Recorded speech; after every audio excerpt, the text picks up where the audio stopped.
의석을 정돈해 주시기 바랍니다. 회의를 속개합니다. 보충 질의를 계속해서 이어가겠습니다. 송석준 의원님, 질의해 주십시오. 질의 전에 우리 남욱 중위님 앞으로 좀 나와 주시겠습니까?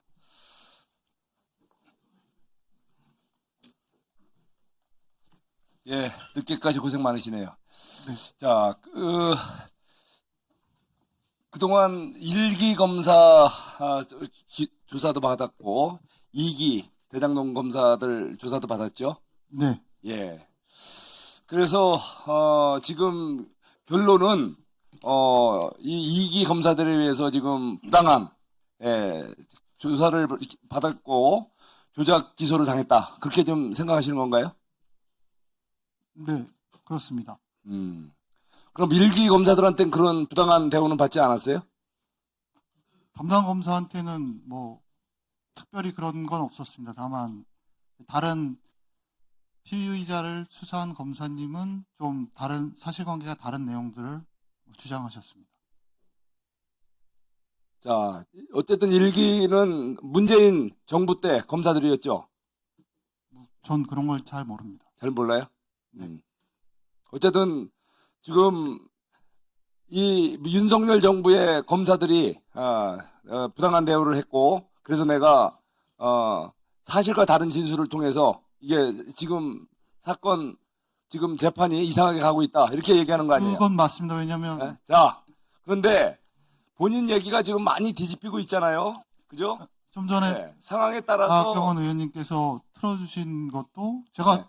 그렇게 얘기한 게 맞습니다. 맞죠? 맞는데 네, 그건 팩트지. 예, 누가 팩트입니다. 왜곡 근데 주장을 설명을 하죠? 드리면 자, 저는 설명- 지금도 그렇게 알고 있습니다. 왜냐하면 됐어요. 그만 스톱. 그걸 설명해 준 자, 사람이 내가 검사들이었습니다. 얘기하고 있으니까 그거는 제가 경험한 사실이 자. 아니라 검사들이 그렇게 설명을 해줬기 때문에 수사하면서 뭐라 이 그랬어요? 사건은 이렇게 된 거다. 그래서 전 지금도 그렇게 알고 있습니다. 자, 어쨌든 본인이 뭐라고 주장해든 말이 번복했죠. 자, 이렇게 당신은 남욱 증인, 당신은 지금 이 신성한 민회전당 앞에서 거짓말을 반복하고 있는 거예요.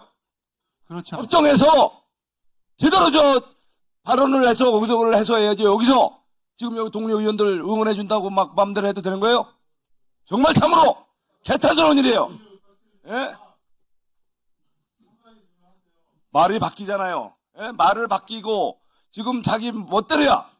자, 그래서 제가 오늘 지금 오늘 국정조사는 안건을 보니까 무슨 뭐 서해 공무원 피격, 통계 조작, 윤석열 명예훼손 또 허위보도 이런 건에 관해서 지금 오늘 국정조사를 하는 겁니다. 진상규명을 하자고.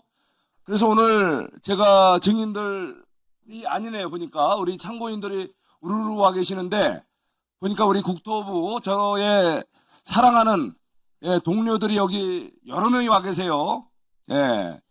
통계 조작 사건으로 재판을 받고 있거나 여러 가지로 고초를 당한 분들이신데 자, 이분들이 감사원의 감사를 받거나 수사를 받는 과정에 어떤 고통이 있을지 모르겠어요. 저는 잘못된 거는 분명히 지적하고 바로 잡아야 된다고 생각합니다. 그래서 사건의 진실이 제대로 규명돼서 억울한 분들이 없게끔 해야 됩니다. 그거는 윤석열 정부 때든 문재인 정권 때든 이재명 정권 때든 예외가 없죠. 그런 의미에서 오늘 여러분들 충분히 발언하실 건 하시고 진상을 규명해 봅시다.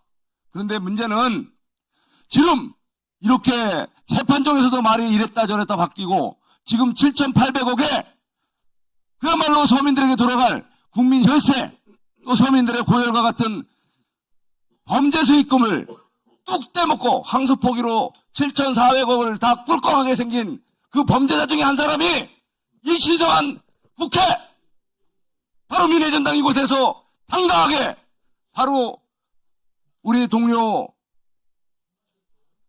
우리 국토부 성실하게 일해왔던 동료 공직자들하고 같이 앉아 있어요. 참고인과 증인 자격으로 같이 앉아 있어요. 제가 정말 지난 국감 때 이화영 당시 범죄자 피고인이 와서 검찰총장 옆에 앉아 있는 거를 내가 뒤로 가서 다리 재배치 시켰어요. 오늘 제가 기가 막힘을 느낍니다. 이렇게 여러분들 물타기 이렇게 되는 겁니까? 성실하게 일하고 직업적 양심으로 일을 했던 국토부의 직원들을 갖다가 이렇게 통계 조작 사건의 피의자들로, 피고인들로 이렇게 몰아서서 힘들게 했던 문재인 정권 아닙니까? 자, 억울함을 벗어주세요. 이분들 죄지우게 해주세요. 이재명 대통령, 바로 성남시장철의 대장동 사건, 우리 특정경제 가중처벌법상 개인죄로 지금 피고인으로 지금 재판을 받고 있어요. 지금 바로 남욱 증인은 그 핵심 연루자입니다. 어떻게 이런 거라고 우리 성실하게 했던 국회도 같이 앉혀서 이렇게 조작, 수사 조작 기소로 같이 불탄을 합니까? 구분해주세요. 구분해주세요. 이렇게 악질적인 기획범죄 관계자들은 이렇게 국정조사라는 이름으로 다시 여러분들 증거 조작하고 사실관계를 왜곡시켜서 특검에 넘겨서 기소, 공소 취소 절대 안 될 겁니다. 공소 취소 이런 식으로 하면 안 됩니다. 바로 공무원들 열심히 일하다가 정권에 정치에 휘둘려서 억울하게 당한 공직자들의 죄를 지워주세요. 이런 거는 공소 취소해도 됩니다.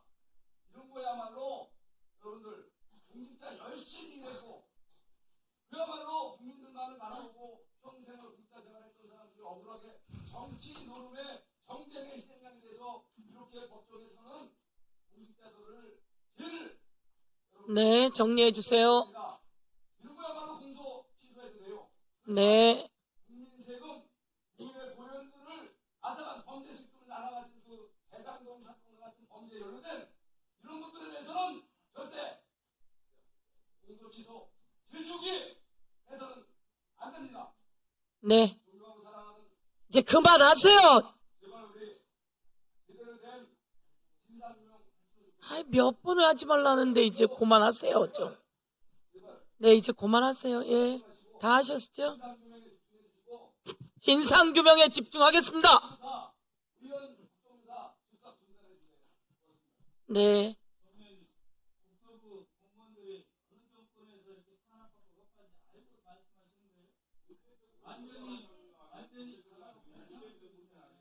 네.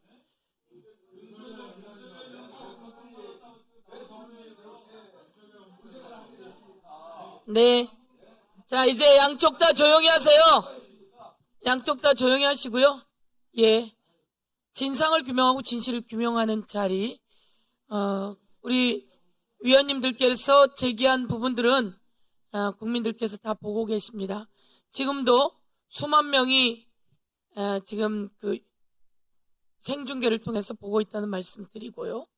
그리고 남욱 증인 아까 그 하고자 했던 말마저 더 하세요. 네. 예. 그 당시에 뉴스타파 기사가 나올 당시에 저는 구속돼 있었습니다. 유동규도 당연히 구속돼 있었고 그 과정을 저희는 알지 못합니다. 관여자가 아니기 때문에. 근데 저렇게 얘기하고 있는 건 지금도 지금은 그게 아니라 그래서 국정조사를 하고 있지만 23년 당시에 저렇게 둘이 얘기하고 있는 건 수없이 조사를 받으면서 저렇게 들었습니다. 저게 사실이라고 들었기 때문에 저나 유동규는 저렇게 알고 있었습니다. 이상입니다. 수없이 조사를 받으면서 누구한테 그렇게 들었다는 건가요? 검사님이 저게 사실이라고 검사님들이 계속 얘기하셨습니다. 유동규도 한테 아니면 검사들한테? 검사들한테 들었습니다. 네. 수없이 조사를 받으면서 그게 사실이라고 검사들한테 들어왔다 이런 말씀입니까? 맞습니다. 예. 그리고 그거는 23년 4월 즈음인 것이 맞는 것 같아요. 23년도 몇 월인지는 모르겠지만 수사 이후에 얘기를 들은 이후에 아마 통화하면서 수사 이후에 네. 통화이고요. 예. 알겠습니다.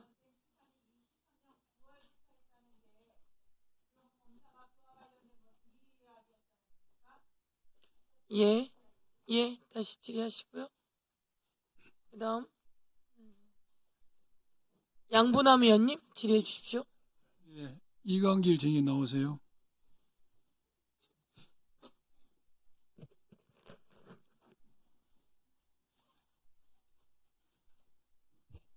예, 질문하겠습니다. 이광길 증인이 지금 다른 건으로 수감 중인데 밤늦게 이렇게 나오셔서 고생이 많습니다. 예, 몇 가지 질의하겠습니다. 이게 PPT 한번 띄워볼까요? 증인은 지난 3월 10일 날 법정에서 이 증언을 했습니다. 증언할 때 내용이 주로 있습니다. 대검 중수부 2011년 중수부에 가서 조사받을 때 상황을 이제 말씀하신 거예요. 수사관이 조우영에 대해서 물어보더라. 대검에서 전부 다 어느 사실을 어느 정도 다 파악하고 있더라. 또 그리고 재판장의 질문에 수수료를 대검 중수부 수사관이 수수료 리베이트 준 적이 있냐 조우영이 물어봐서 준 적이 있다라고 내가 준 적이 있다라고 이야기했다라고 증언하셨고, 그 다음에 수사관께서 조우영 것은 빼고 개인 약정서는 빼고 관련된 확인서를 써달라고 해서 그렇게 써서 줬다 이렇게 증언하셨어요.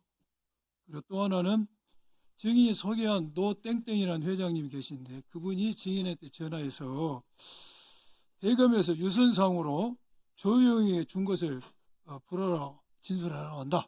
어떻게 맞겠냐 이렇게 증인에게 증인이 전화를 받았다고 증언했습니다. 또 하나는 증인은 이런 증언도 했어요. 조우영이가 차 한 잔 마시고 다행히 다 무마하고 그냥 왔다. 그러니까 다음 조사는 없을 것이다. 걱정하지 마라. 라고 그런 이야기도 들었다라고 증언을 했죠. 예, 이 증언 조서에 기재되어 있습니다. 이게 예. 전부 사실인가요? 예, 사실입니다. 예. 그러면은 추가적으로 그때 상황을 요지는 이겁니다. 2011년 대검 중수부 가서 증인이 조사를 받았는데 그때 이제 증인이 초기 대장동 사업을 하시면서 부산저축은행부터 대출을 받으셨잖아요. 예, 그때 조우영 소개로 대출을 받았고 또 그 대가로 조우영이 이제 리베이트 명목을 돈을 줬는데 그 사실을 그 수사관에 다 이야기를 했다는 취지입니다. 지금 예, 그런 취지인데 수사가 안 됐다는 것이거든요. 예. 요 주의 맞는 것이고 여기에 대해서 그 당시 분위기를 또 좀 추가로 하실 이야기 있으신가요?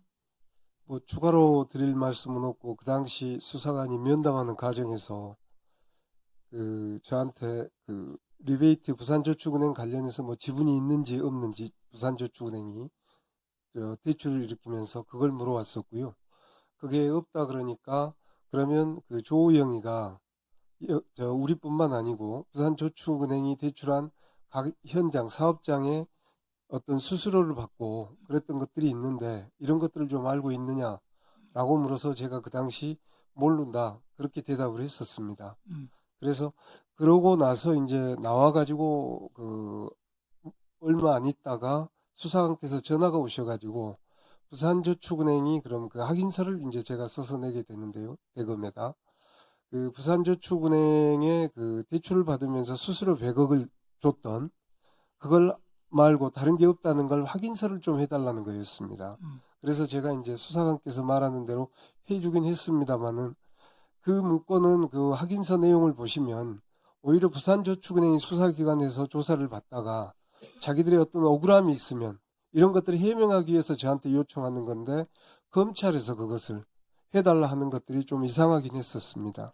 그러니까 리베이트를 줬다는 사실을 수수료를 줬다는 사실을 지금 진술을 하신 거예요. 수사 앞에서. 예, 면담 과정에서 그 면담 얘기를 과정에서. 했습니다. 다만 확인서에도만 빼고 쓰셨다 이것입니다. 예, 그거 예. 부산저축은행 관련해서 대출을 해주면서 알겠습니다. 어떤 다른 부분이 있는지 그걸 그래, 확인하는 예. 확인서를 해달라 이걸 알고 했습니다. 법정에서 증언한 것을 내가 확인하고 싶어서 나오라 했습니다. 예, 수고하셨습니다. 들어가시고 멈춰주세요. 조우영 증인 나오세요.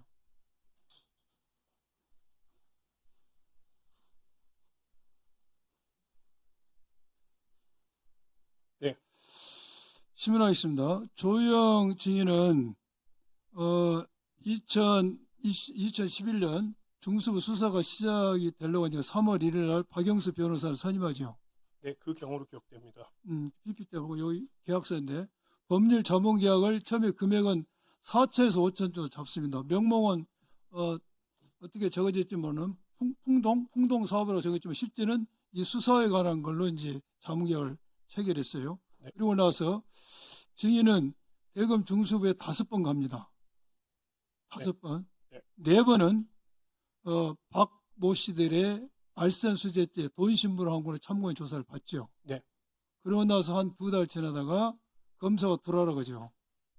그래서 검사 만나서 검사하고 면담을 하고 커피 한 잔 먹고 나오죠. 네. 요건 증인이 윤석열 명예훼손 사건 피신에 기재된 내용을 제가 그대로 이야기한 겁니다. 네.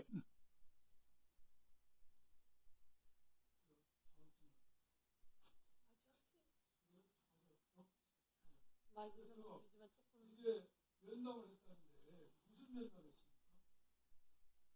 검사가 할 일이 없을 것 같아서 할 일이 없어서 증인 나와서 면담을 했습니다. 내가 그 면담했던 검사를 오늘 신문시켜서 불신했어요.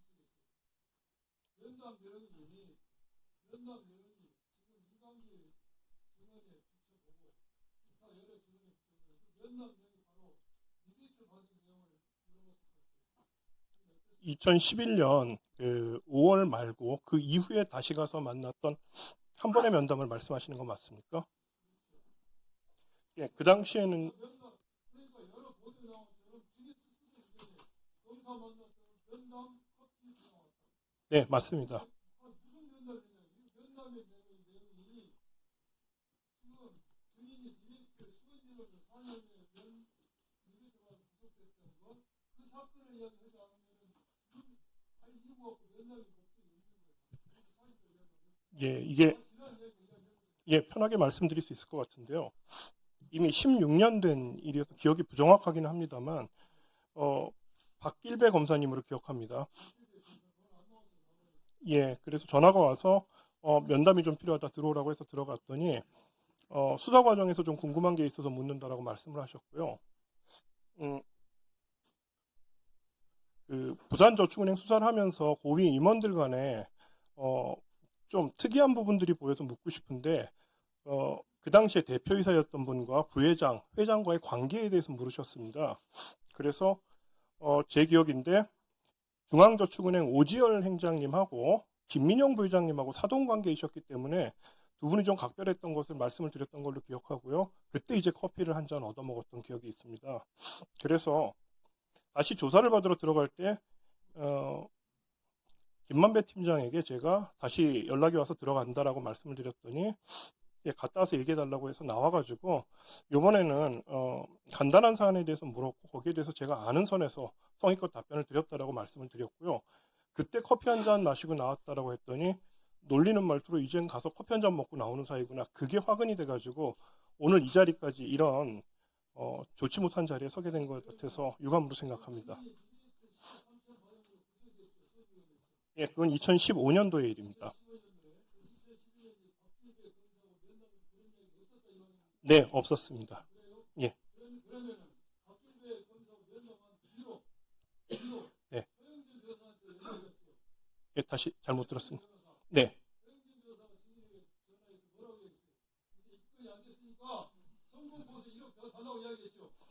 그 부분도 좀 설명을 좀 드려야 될 것 같습니다. 그 제가 총 불려간 것이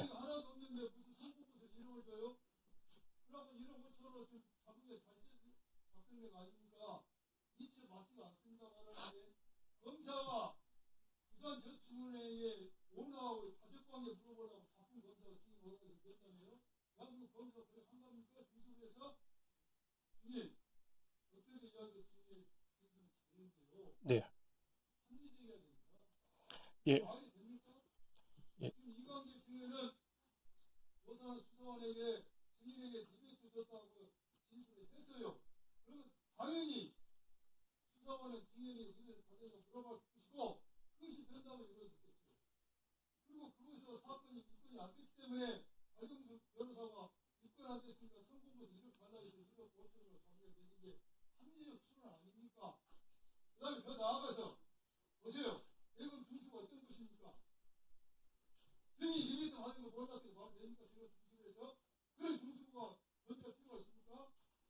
이거 손가락 하나를 가리는 거예요. 증인의 답변이 잘입니다. 그래서 이번 부인하고 있지만 양심은 분명히 못할 거예요. 네. 네.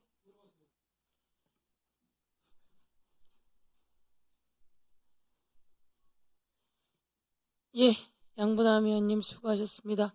어쨌든 2011년에 조우영 증인이 대검에 불려갔는데 중수 이과장 윤석열이었고 박길배 검사에 의해서 리베이트 10억 3천 관련한 이야기가 벌써 다 들어가 있음에도 불구하고 그것보다는 커피 한 잔 마시고 나오게 되었다. 이런 내용이라는 거죠. 예. 그리고 변호사는 박영수였다.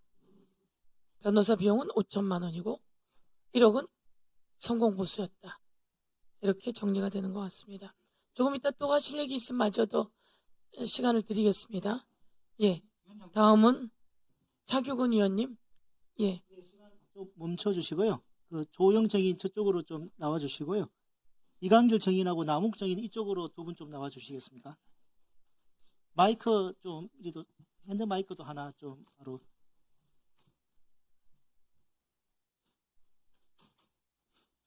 핸드 마이크 좀. 예. 네, 영상 일단 틀어 주십시오. 예. 소리가 안 나오는데. 대통령 선거가 끝나더라도 특검해가지고 반드시 특검하자는 거 동의해 주시고, 두 번째, 거기서 문제가 드러나면 대통령이 당선돼도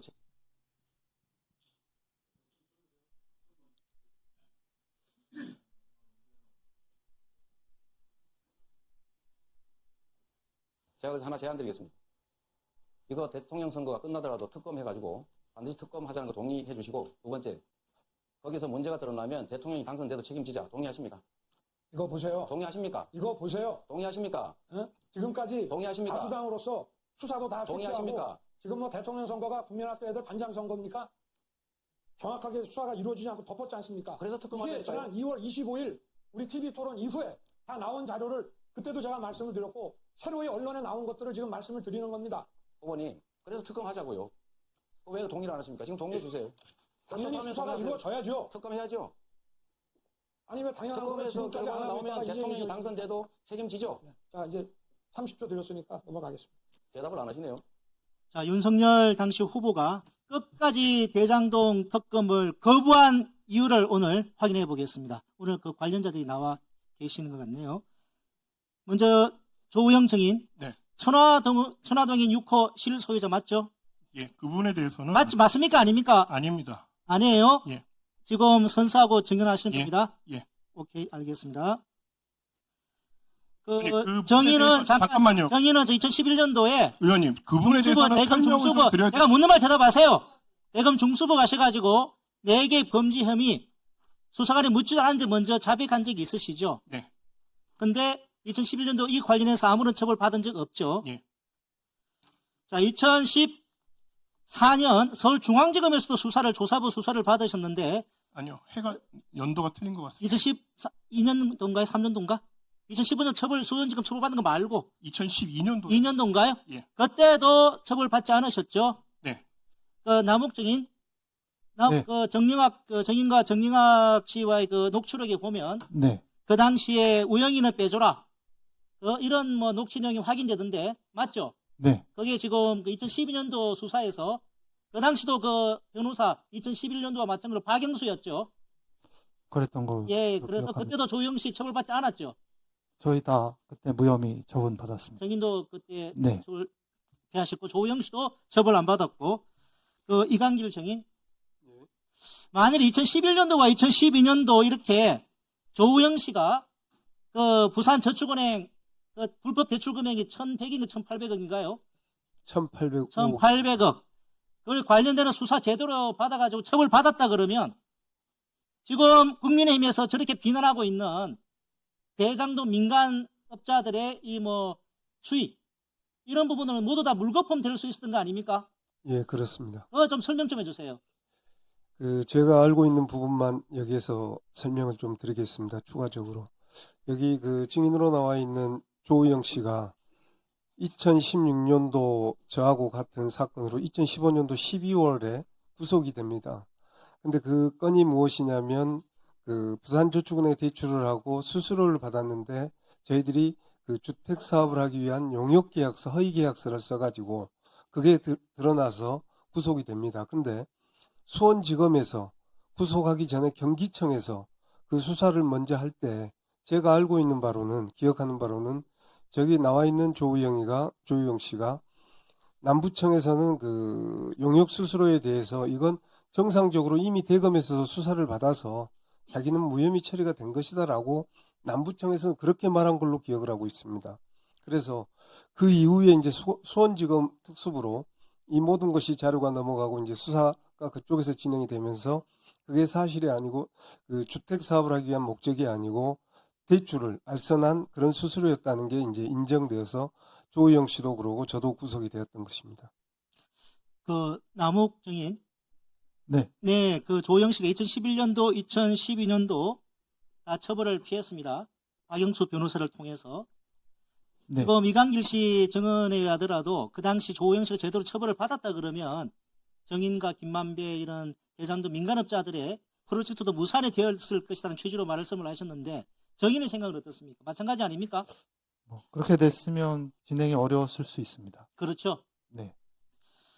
그 조영 증인, 네. 2021년도에 지금 그 강백신 수사팀은 정인이 그 천화동인 6호의 실소유자라고 파악을 하고 입건을 했습니다. 피의자 전환했거든요. 2021년도에. 그런데 그 이후에 지금 기소가 됐습니까? 아직도 기소된 적 없죠? 예, 아직 기소된 바 없습니다. 없죠? 아직도 처벌이 안 되고 있습니다. 네, 그 2015년도 아까 전에 그 강인민 검사가 자기는 남욱 정영학 녹취록, 그 녹취 파일 압수했을 때 그 담당 검사가 아니었다고 얘기를 했는데 아닐 수 있습니다. 하지만 그것이 본질이 아닙니다. 본질은 2015년도에 손지검이 이 대장도 민간업자들 로비나 그런 정황들이 다 들어가 있는 정영학 녹취록을 입수하고도 손지검이 수사 안 하고 덮었다는 것입니다. 그 당시 김수남 경찰총장인가요? 그리고 윤곽근, 반부부장 이름이 나오는 그런 녹취록을 입수하고도 덮었다는 것입니다. 그것이 윤석열 후보가 대장동 특검을 끝끝내 거부했던 바로 그 이유입니다. 이상입니다. 네, 수고하셨습니다. 예.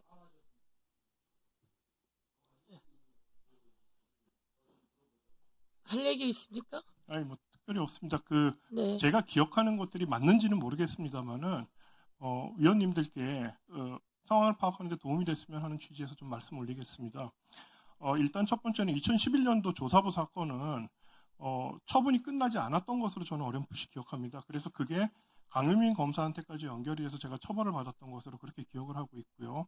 그 다음에 천화동인 6호의 소유 관계에 대해서 좀 참고로 말씀을 드리면은 대장동 사업에 돈을 조달을 도왔던 김만배 회장의 부탁을 받고 돈의 조달을 도왔던 계기로 천화동인 6호의 지분이 생겨난 것은 맞습니다. 근데 아까 언급된 것처럼 2015년도 4월 달에 제가 구속이 되게 됩니다. 그래서 그 과정에서 경제적으로 어떤 공궁함, 공핍함 때문에 조현성 변호사의 도움을 받았었고, 그래서 제가 갖고 있는 것 중에 대장동이 그렇게 큰 돈이 되리라고 그 당시엔 생각을 하지 않았었습니다. 그래서 그것을 조현성 변호사한테 준 사실이 있고요. 그 다음에 그 일 때문에 결국은 이제 조현성 변호사까지 이 일에 끌려 들어오게 된 것, 이 부분에 대해서는 좀 개인적으로 유감으로 생각을 하고 있습니다. 이게 제가 내부에서 있었던 일들, 뭐 이런 것들을 솔직하게 좀 말씀을 올렸습니다. 네, 수고하셨어요. 어쨌든 뭐 저축은행으로부터 알선 수수료를 떼시고 1,805억이 대출되고 그 과정에 주변 곳곳에서 대출이 이루어지면서 공적 자금, 국민의 세금이 27조가 들어갑니다. 예? 그때 저축은행들, 제2금융들 쭉 무너지고 파산 나면서 국민의 공적 자금이 27조가 들어가고 지금 그 27조 중에 14조 정도만 갚아서 13조 정도는 국민들이 다 그 빚을 떠안고 있는 거예요. 그 과정 속에서 그때 시작했던 알선, 브로커라고 이야기하는데 역할이 조우영 우리 씨였고 증인이었고 그때 변호사는 박영수 변호사였고 그때 중수 이과장은 윤석열 이과장이었고 그런데 묻혔다. 그게 지금까지 오고 있는 거다. 이런 내용은 그 부분은 사실이죠? 예, 그건 제가 뭐 딱히 말씀드리기 좀 어려운 부분이 있습니다. 제 잘못 네. 있는 건 분명히 인정하는데요. 네. 예, 그 모든 그건 인정하죠? 예, 맞습니다. 예. 예. 들어가십시오. 예. 다음 이건태 의원님 질의해 주십시오. 예, 시간 좀 멈춰주시고요. 이시온 증인과 김태호 증인 좀 저쪽 마이크 앞으로 좀 나와주십시오.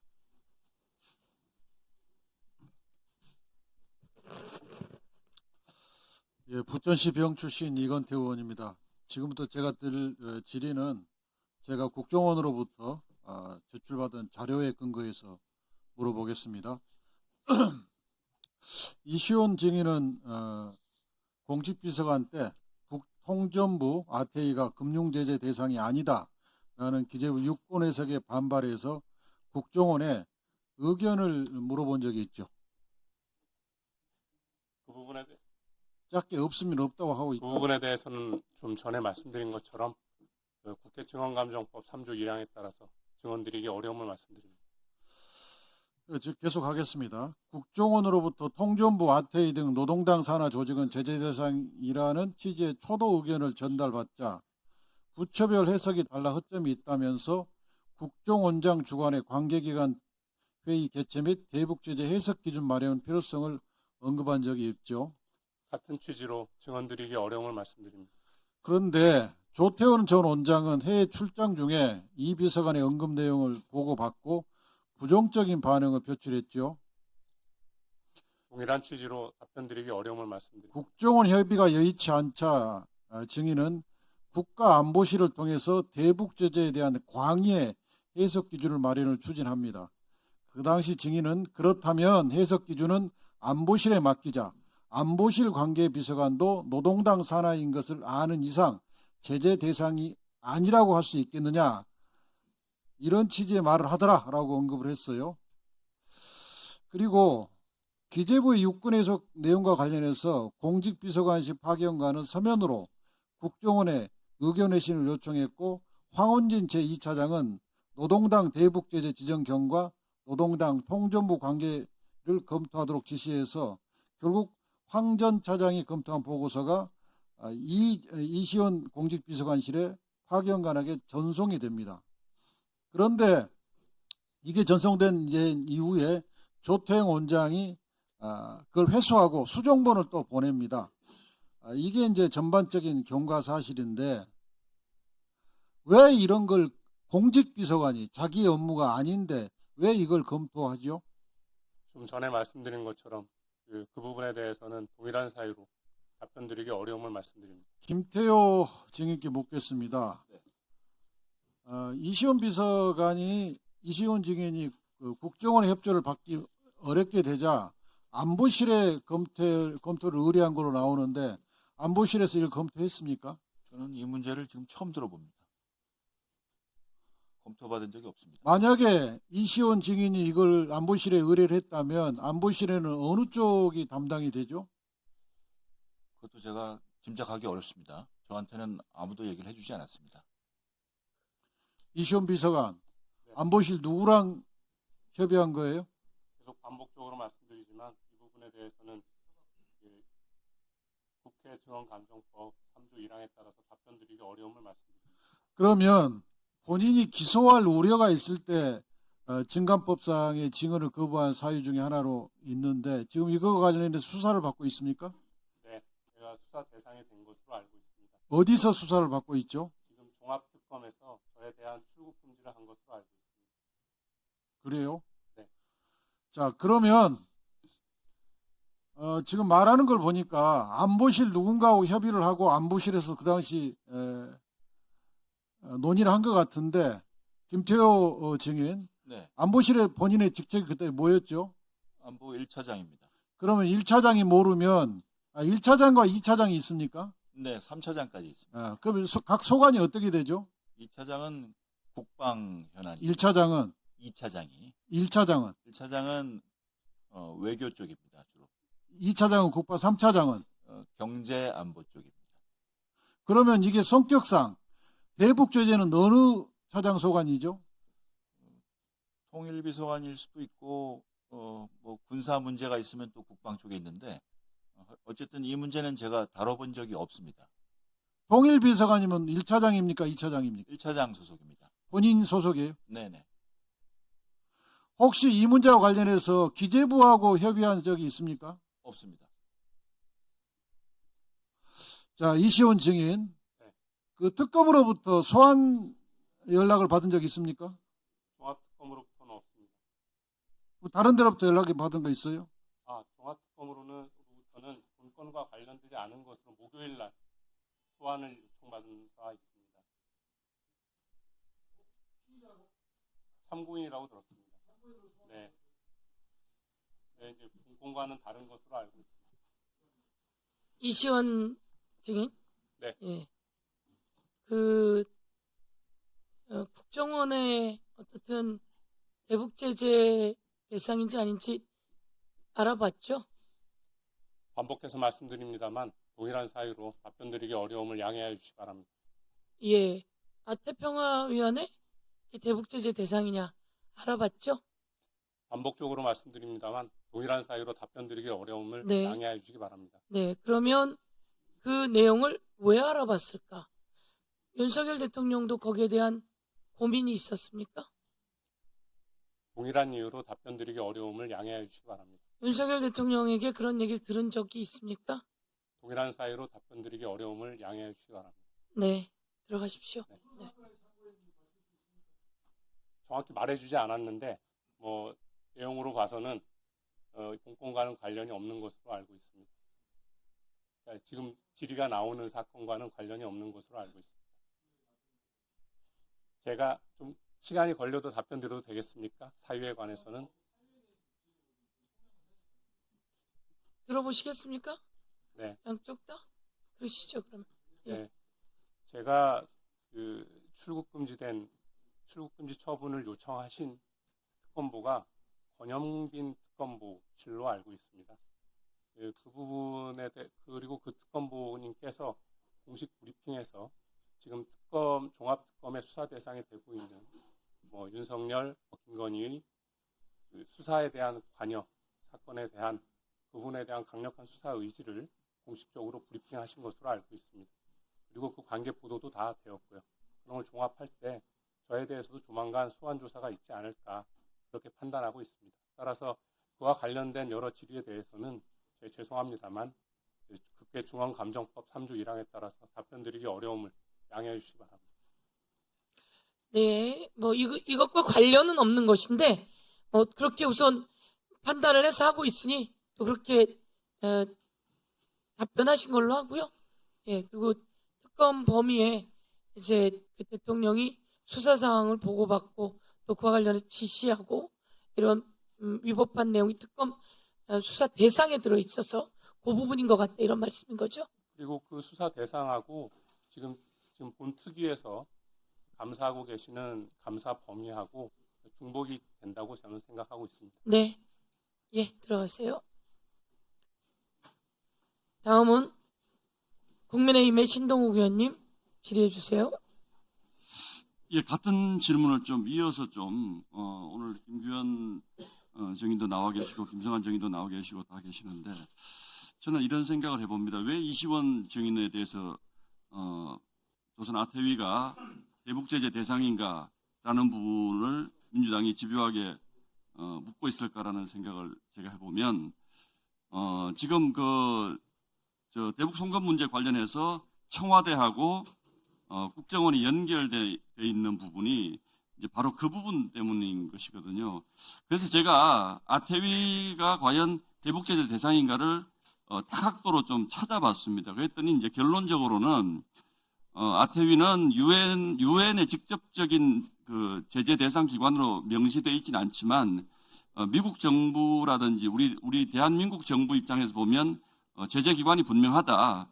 이게 이제 대개 나와 있는 자료더라고요. 우리 김성환 정인 혹시 아태위는 대북 제재 대상인 맞습니까? 제가 안보실장으로 있을 때는 이 건을 다루지 않았기 때문에 거기에 대해서 제가 말씀드릴 수 없음을 좀 양해해 주시기 바랍니다. 혹시 김태효 정인은 이거에 대해서 나오시지 마시고 나와서 잠깐 세워주시고요. 검토한 바가 없어서 저도 여기에 대해서 지식 맞습니다. 예, 알겠습니다. 네.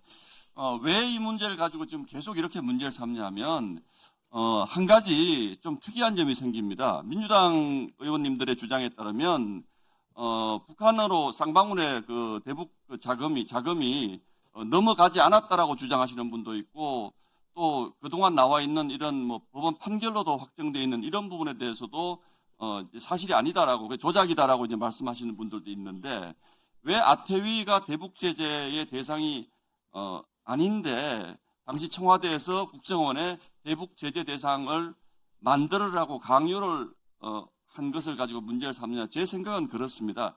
이게 굉장히 중요한 문제거든요. 이게 만약에 아태위가 대북 제재 대상이 분명하다 그러면 만약에 이게 이재명 대통령의 연루 사실이 밝혀지면 이재명 대통령은 앞으로도 대북 제재 위반 사범이 되는 겁니다. 그래서 이 부분을 아니 돈이 넘어가지 않았다고 주장하시는 분들도 있는데 왜 이게 대북 제재 대상의 기관인지 아닌지가 그렇게 중요하겠습니까? 그래서 그 부분을 계속 문제 삼는 것으로 보이는데 제가 보기에는 광의로 보면 대북 제재 대상이 맞습니다. 근데 그 당시에 아마 기재부에서 뭐 누구의 취재인지 한겨레 신문 보도로 알고 있는데 취재인지 모르지만 아태위는 대북 제재 대상 기관이 아닌 것인 유권 해석이 있어서 그것 때문에 청와대에서 국정원 쪽에 약간 화를 내면서 이게 어떻게 된 거냐 뭐 물어봐라. 그래서 윤석열 대통령과 이시원 공직기강 비서관 국정원으로 연결된 이 라인을 자꾸 찾으려고 그러시는 것 같은데 제가 보기에는 좀 이상한 지금 주장들을 하고 계시는 것 같아요. 조금 전에 강백신 검사님 잠깐 나오시죠. 아까 뭐 말씀하시려고 한 것 같은데 짧게라도 좀. 아까 그 이광길 정인이 지금 나와서 좀 증언을 했는데요. 이 이광길 정인에 대한 이 정인 모습이 이번 국정국조가 위헌 위법이라는 점을 명백하게 보여주고 있다고 생각합니다. 이광길 정인은 이와 관련해서 지금 아까 양분남 위원님께서 정언을 하신 부분을 제 기억으로는 피고인 측에서 주신 분을 한 부분을 갖고 말씀을 하신 거고 제가 보고받기로는 그 뒤에 검사의 반대 신문이 있었습니다. 그러니까 법정에서 지금 정인 신문이 이루어지고 있는 정인을 이 국정조사에서 부르다가 다시 법정에서 이루어졌던 부분을 다시 신문을 하고 있는 것입니다. 이것은 재판에 관여하는 정도가 아니라 사법권을 대신 행사하고 있는 모습이라고 하지 아니할 수 없어 보입니다. 그리고 이광길 정인의 경우 리베이트 부분과 관련해서는 수사 과정에서 2011년도 당시에는 중수부에서 그 부분은 확인하지 않았고 자기도 진술한 적이 없다라는 취지로 진술을 했고 그리고 그 외 기타 다른 수많은 증거에 의해서 2011년 당시 중수부가 불법 리베이트 부분은 인지하지 못하였음을 저희들이 확인하고 저희들이 기소를 했던 것이고 이광길 정인이 아까 우리 양분남 위원님께서 보여주신 조서 피고인 측 아마 변호인 신문 조서로 제가 이런 건 보이는데 그와 같은 진술을 했던 것은 제 기억상으로 수사나 아마 재판 과정에서 처음 그와 같은 취지를 진술을 해서 언론에 보도됐던 걸로 알고 그 뒤에 검사가 그 다음 길에 반대 신문을 해서 2011년 당시 검찰에서 물어봤던 것은 아까도 뭐 지분 관계 그때 당시에 중수부의 주된 수사 대상은 부산저축은행 오너의 차명 회사이냐 그리고 이게 담보 없는 대출이냐 이 부분이 제일 중점적인 대상이었습니다. 그래서 결론적으로 제가 느끼는 것은 이게 지난 대선 조금 전에 보신 그 화면의 그 상황에서 갑자기 대장동의 배우는 윤석열이다 이런 프레임이 등장합니다. 민주당 쪽에서 그 프레임에 따라서 등장한 것이 부산저축은행, 조우영 씨 그리고 뉴스타파 이런 보도들이 쭉 이어지는데 이거 굉장히 사실은 위험한 주장들입니다. 지금 누가 지금 대장동 사건이 어떻게 해서 시작이 됐는데 그게 갑자기 부산저축은행 문제를 끌어들여가지고 대장동 사건의 배우는 윤석열이다 이 프레임이 등장합니다. 마지막으로 한번 물어볼게요. 우리 남국정인 혹시 오래 하셨잖아요. 남국정인 잠깐만요. 남국정인도 혹시 대장동 사건의 배우가 윤석열이다 그렇게 생각하는 측면이 있습니까? 저는 뭐 내용을 잘 모르고 다 2021년 이후 수사 과정에서 들었던 내용들입니다. 아니요. 그러니까 지금 이 내용을 모를 리가 없다는 조영 씨가 같이 조영 씨하고 지나고 모든 게 있는데 민주당의 프레임대로 갑자기 대장동의 배우가 이재명에서 대장동의 배우가 윤석열로 넘겨서 2011년도에 조영 대표가 처벌을 받지 않은 건 사실입니다. 그거는 그것이 네, 이제 마무리해 주세요.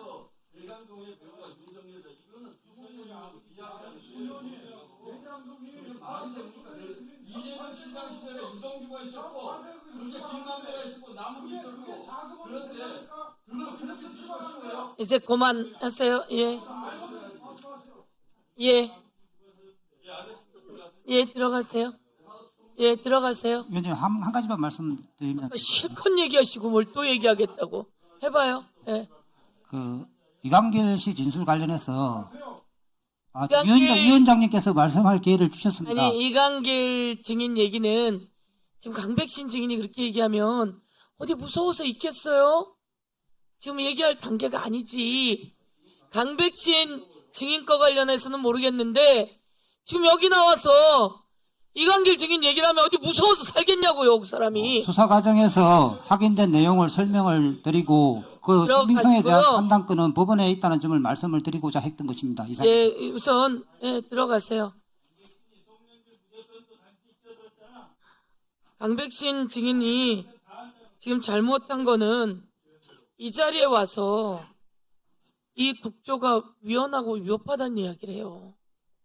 야, 검사? 그렇게 센가요? 이 국조는 국회에서 적법한 절차를 통해서 통과된 거예요. 그거에 의해서 하는 겁니다. 박근혜, 최순실 때도 국조가 있었고 윤석열 내란에도 국조가 있었어요. 지금 이 국조는 얼마 전엔 오성 참사 관련해서도 국조가 있었고요.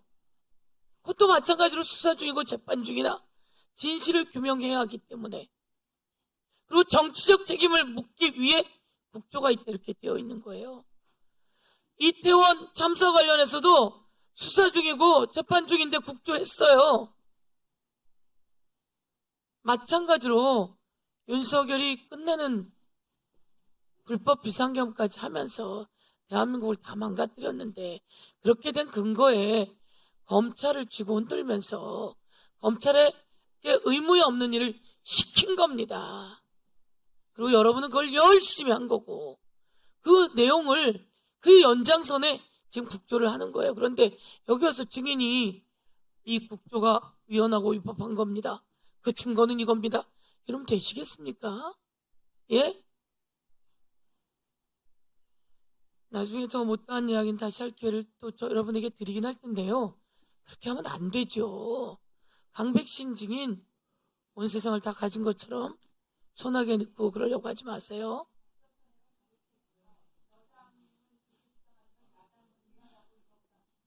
그러면 지난번처럼 하지 마시든지요. 박상용 데리고 하시든지요.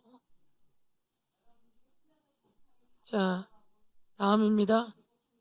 이용우 의원님, 더불어민주당의 이용우 의원님 질의해 주십시오. 예, 인천 서구 이용원입니다. 김성환 증인. 네. 2022년 5월 26일 날 NSC 상임위원회에서 서해 피격 사건 안건으로 논의했죠. 네. 그때 논의한 배경이 윤석열 당시 대통령 지시로 논의했습니까? 아닙니다. 그 당시에 증인의 판단입니까? 아니, 제 판단이 아니라 그거는 뭐 그 앞에 실무조정회의도 있었고요. 전반적으로 잘 아시다시피 NSC 서해 피격 사건은 실무든 상임위든 NSC에서 다룬 거는 누구 지시예요?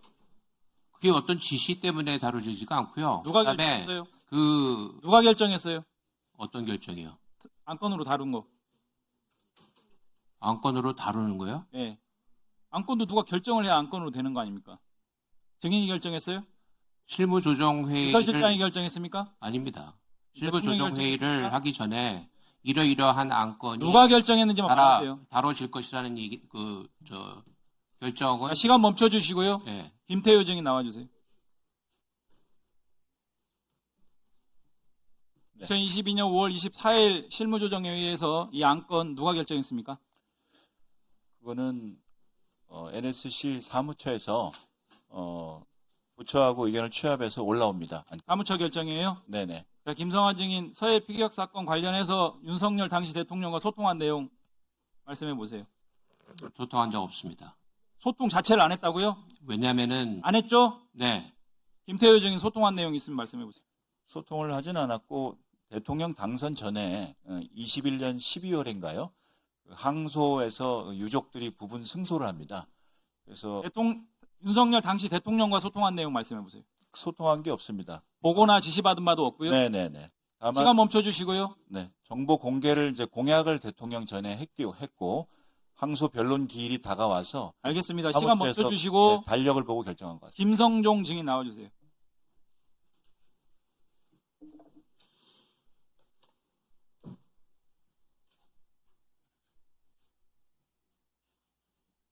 윤석열 정부 인수위 당시 인수에 파견된 안성식 증인하고 서해 피격 관련 건으로 소통했죠? 인수위 시절 말씀이십니까? 예. 인수위 시절 소통 기억은 없는 것 같습니다. 소통 안 했다고요?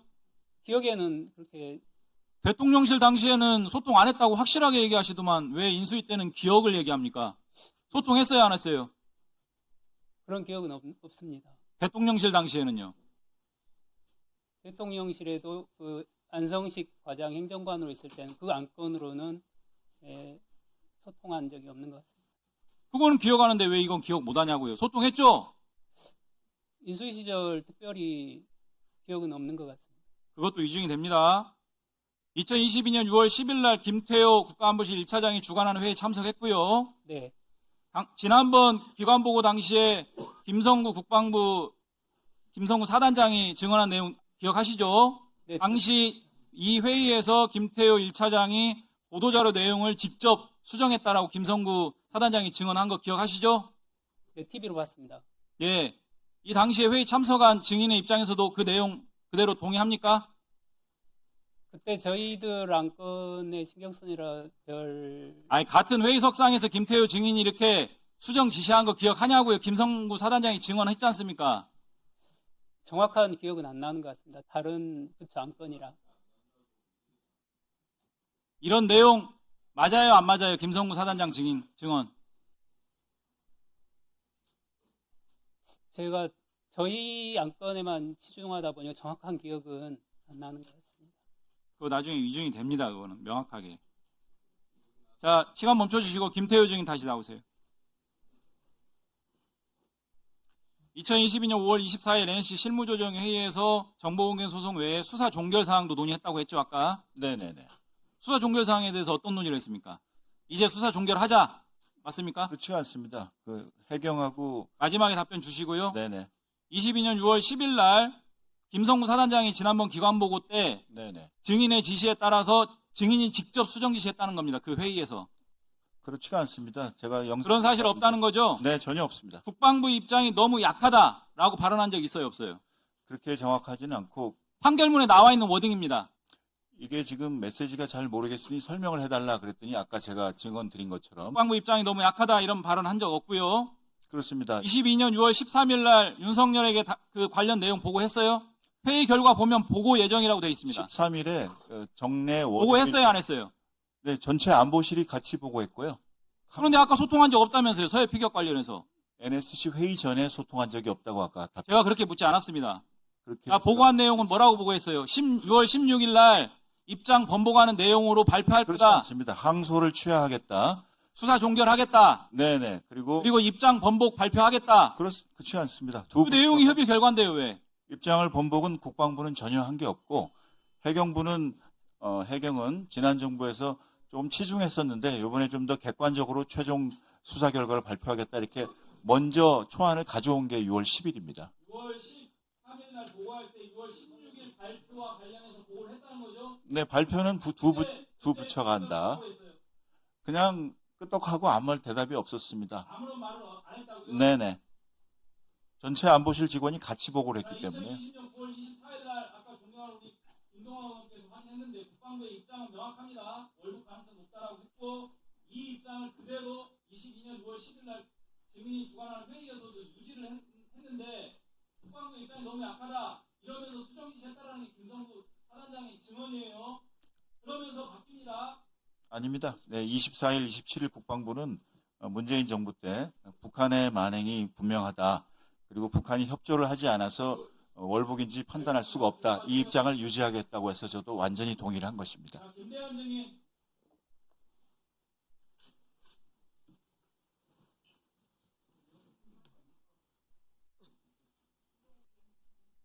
자, 2020년 당시 3차 발표 이후에 2022년에 입장 발표 당시까지 추가된 자료로 고인의 실종이 실종이 아니라는 취지의 수사 보고서가 있습니다. 맞죠? 실종이 아니라는 보고서가 들어가 있을 겁니다. 있죠? 예. 2020년에 3차 발표가 바로 월북 가능성, 월북 판단입니다. 그런데 오히려 그것을 더 붙여주는 실종이 아니라는 취지의 수사 보고서가 더 얹어졌는데 22년 입장 발표는 전혀 반대로 나왔다는 거죠. 이게 납득이 안 됩니다. 실종 관련하고는 그게 연관이 있다고 생각하지 않습니다. 뭐라고요? 20년 3차 발표, 즉 월북 판단 이 발표 이후에 추가적으로 확인된 게 실종이 아니라는 수사 보고서가 나왔다는 것은 맞는 거죠? 제가 그 당시 맞습니까? 안 맞습니까? 예 보고서는 있었습니다. 자, 미국과의 공조 수사 중이어서 입장 발표를 늦추자고 증인이 건의를 했죠. 예 했습니다. 근데 왜 묵살했어요? 묵살한 게 아니고 미국서 구글에서 해시가 왔습니다. 아니 그 회식 받았는데 추가적인 그 이후 절차가 예정돼 있었기 때문에 22년 6월 16일 발표가 아니라 연말이든 조금 더 늦춰야 된다라고 증인이 건의를 했잖아요. 그것은 그 전에 회의에서 전체적으로 있을 때 여러 사람이 이야기하던 중에 제가 한 얘기로 기억됩니다. 그러니까 그 얘기가 왜 마무리해 주십시오. 6월 16일 날 그대로 발표하게 됐냐고요. 그 발표 일정에 대해서는 저희가 조율하는 게 아니고 그것은 본청에서 조율한 겁니다. 네, 수고하셨습니다. 다음은 국민의힘의 이상희 의원님 안 계시죠, 지금? 예, 그럼 넘어갑니다. 국민의힘의 김영동 간사님 질의해 주십시오.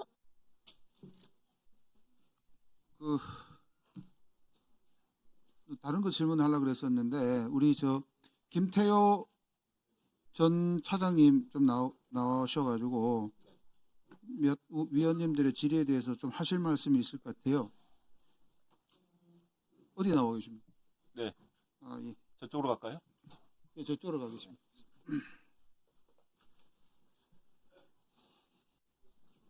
예.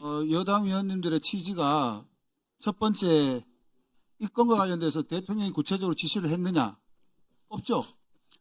네, 전혀 지시한 바가 없습니다. 그렇습니다. 네. 그 다음에 같은 논맥인데 기존의 부처에서 올라온 의견을 안보실 1차장의 지휘로서 바꾸라라고 지시를 한 적이 있습니까? 바꾸라고 할 필요가 없는 게요. 예, 해경은 20년 9월, 10월에 3번 발표했는데 예, 이제 유족들한테 일부 정보 공개가 될 걸 생각하니 예. 이제는 좀 객관적으로 발표하는 게 좋겠다라고 스스로 그렇게 건의를 해왔고요. 그럴 권한도 없잖아요. 또 사실. 제가 해경에 대한 직권도 없습니다. 그렇습니다. 국방부도 마찬가지고요. 그렇습니다. 국방부는 또 굉장히 떳떳하게 얘기하더라고요. 예. 북한 소행이다. 예, 그리고 당시에 이미 문재인 정부 때 본인들은 월북이라고 단정을 한 적이 없다. 예. 그래서 그걸 유지하겠다 그러니까 처음에 제가 잘 못 알아듣다가 들어보니 저랑 의견이 같다. 예. 그래서 헤어져서 자기들이 또 그렇게 보고서를 써놓은 겁니다. 또 안보실 차장 입장에서도 방금 말씀하신 그 입장을 이후에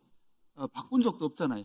전혀 없고 항소를 취하하니까 이제 모든 게 끝났다. 그리고 1년 반 동안 해경이 힘들었는데 이제 수사 종료를 하게 돼서 예. 마음이 홀가분하다. 이렇게 저희는 끝나고 안보실은 아무것도 하지 않은 것입니다. 예, 뭐 NSC든 아니면은 최종 결과를 대통령이 보고하든 지금 나와 계시는 증인이 1차장의 위치에서 지위도 권한도 없을 뿐더러 그 내용을 변경하거나 왜곡하거나 바꾸라고 얘기한 적이 없다. 다시 한번 물어봅니다. 맞습니까? 맞습니다.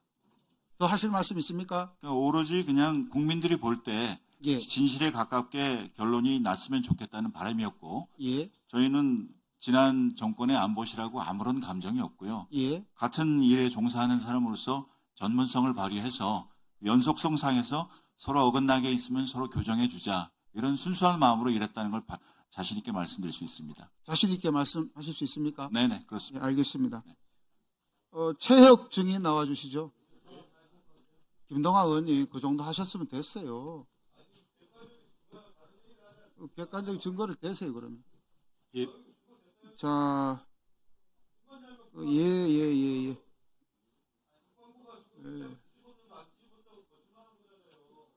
기다려 보세요. 저 체육 증인께서 위원장님, 저도 2분 더 주세요. 체육 증인께서 몇 번 확인을 해 주셨습니다. 그 정도만 얘기해. 그 정도만 얘기하시라고요. 그 오전입니까? 박규태 의원의 첫 번째 질의에 삭제 지시가 있었느냐라는 질문에 대해서 있었다. 맞습니까? 예, 맞습니다.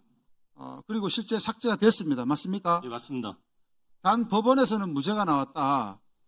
그 이유가 망에 남아있다.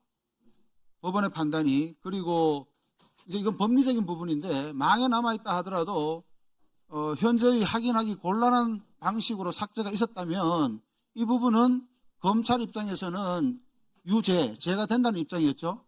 예전에도 유사한 판례들이 있었는데 별개의 동일한 자료가 있다 하더라도 어떤 사안에서는 유죄가 되고 어떤 사안에서는 무죄가 되는 그런 사례들이 있었습니다. 이번 사안 같은 경우 이게 팩트는 확인이 됐어요. 삭제 지시가 있었고 실제 관여가 된 몇 분들이 삭제를 했습니다. 맞습니까? 예, 맞습니다. 물론 그것이 죄가 되느냐 안 되느냐는 법리적인 부분이기 때문에 항소심에 가서 다퉈봤어야 되는데 그러지 못한 것은 매우 유감이다, 안타깝다. 맞습니까?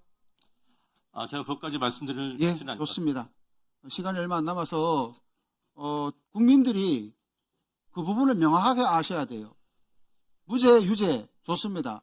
사실관계의 부분하고 법리의 부분이 있는데 사실에 있어서 삭제 지시가 있었고 실제 삭제했고 그리고 기소하는 입장에서는 그 부분이 위법하다고 해서 법원의 판단을 구한 것이죠. 저는 이제 고발하는 입장이었고 예. 검찰에서 아마 그런 입장으로 해서 기소를 한 것을 알고 됐습니다. 있습니다. 예. 들어가시고요. 그 조우영 증인하고 이강길 증인 한번 나와 보실래요?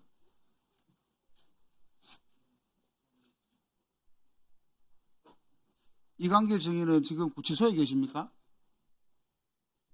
예. 예. 아니 지금 여기 개호가 나와요. 지금 물어보는 거지. 저는 굉장히 이 부분에 대해서 아이러니해요. 이 질문 두 분이 여기 나와 계신 게 과연 대한민국이 이 정도인가 이런 생각을 합니다. 요즘 수능을 보는 준비하는 고등학생들, 중학생들이 논리학을 많이 공부합니다. 저는 전혀 생각하지 않는데 어떤 분들이 이렇게 질의를 합니다. 여러 두 분이 계셨기 때문에 여러 두 분이 범법을 했기 때문에 저축행위 사건을 만들었기 때문에 저축은행 사건을 만들었기 때문에 지금의 대장동이 있다. 여러 두 분이 그 범죄를 안 저질렀으면 저축은행 비리를 안 저질렀으면 대장동 사건이 없었을 것이다. 이게 논리입니까? 어떻게 생각하세요? 아까 그러는데 한 30조 내지 28조 그중에 해소되지 않는 게 국민 세금이 15조인데 거기에 책임이 있습니까? 얘기해 보세요. 아까 그러더만. 이건 제가 말씀드릴 부분이 아닌 것 같습니다.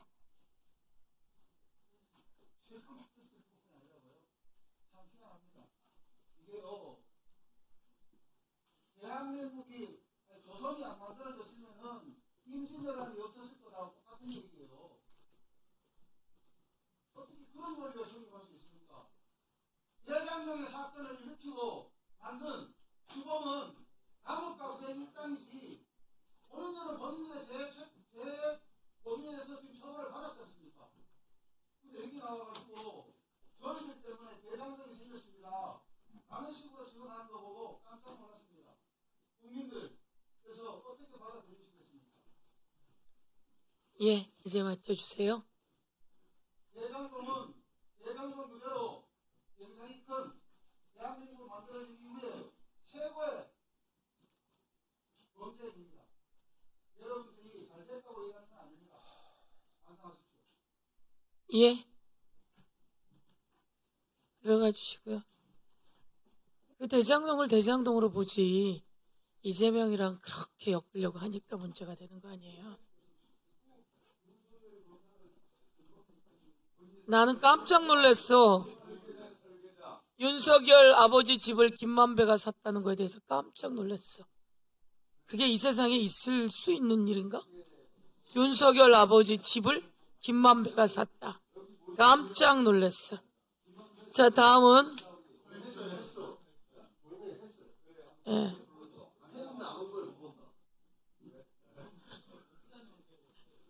지난번에 동행명령장까지 냈잖아요. 그러니까 좀 자료 좀 보세요. 자료 좀. 책상 위에 다 놔주고 있는데.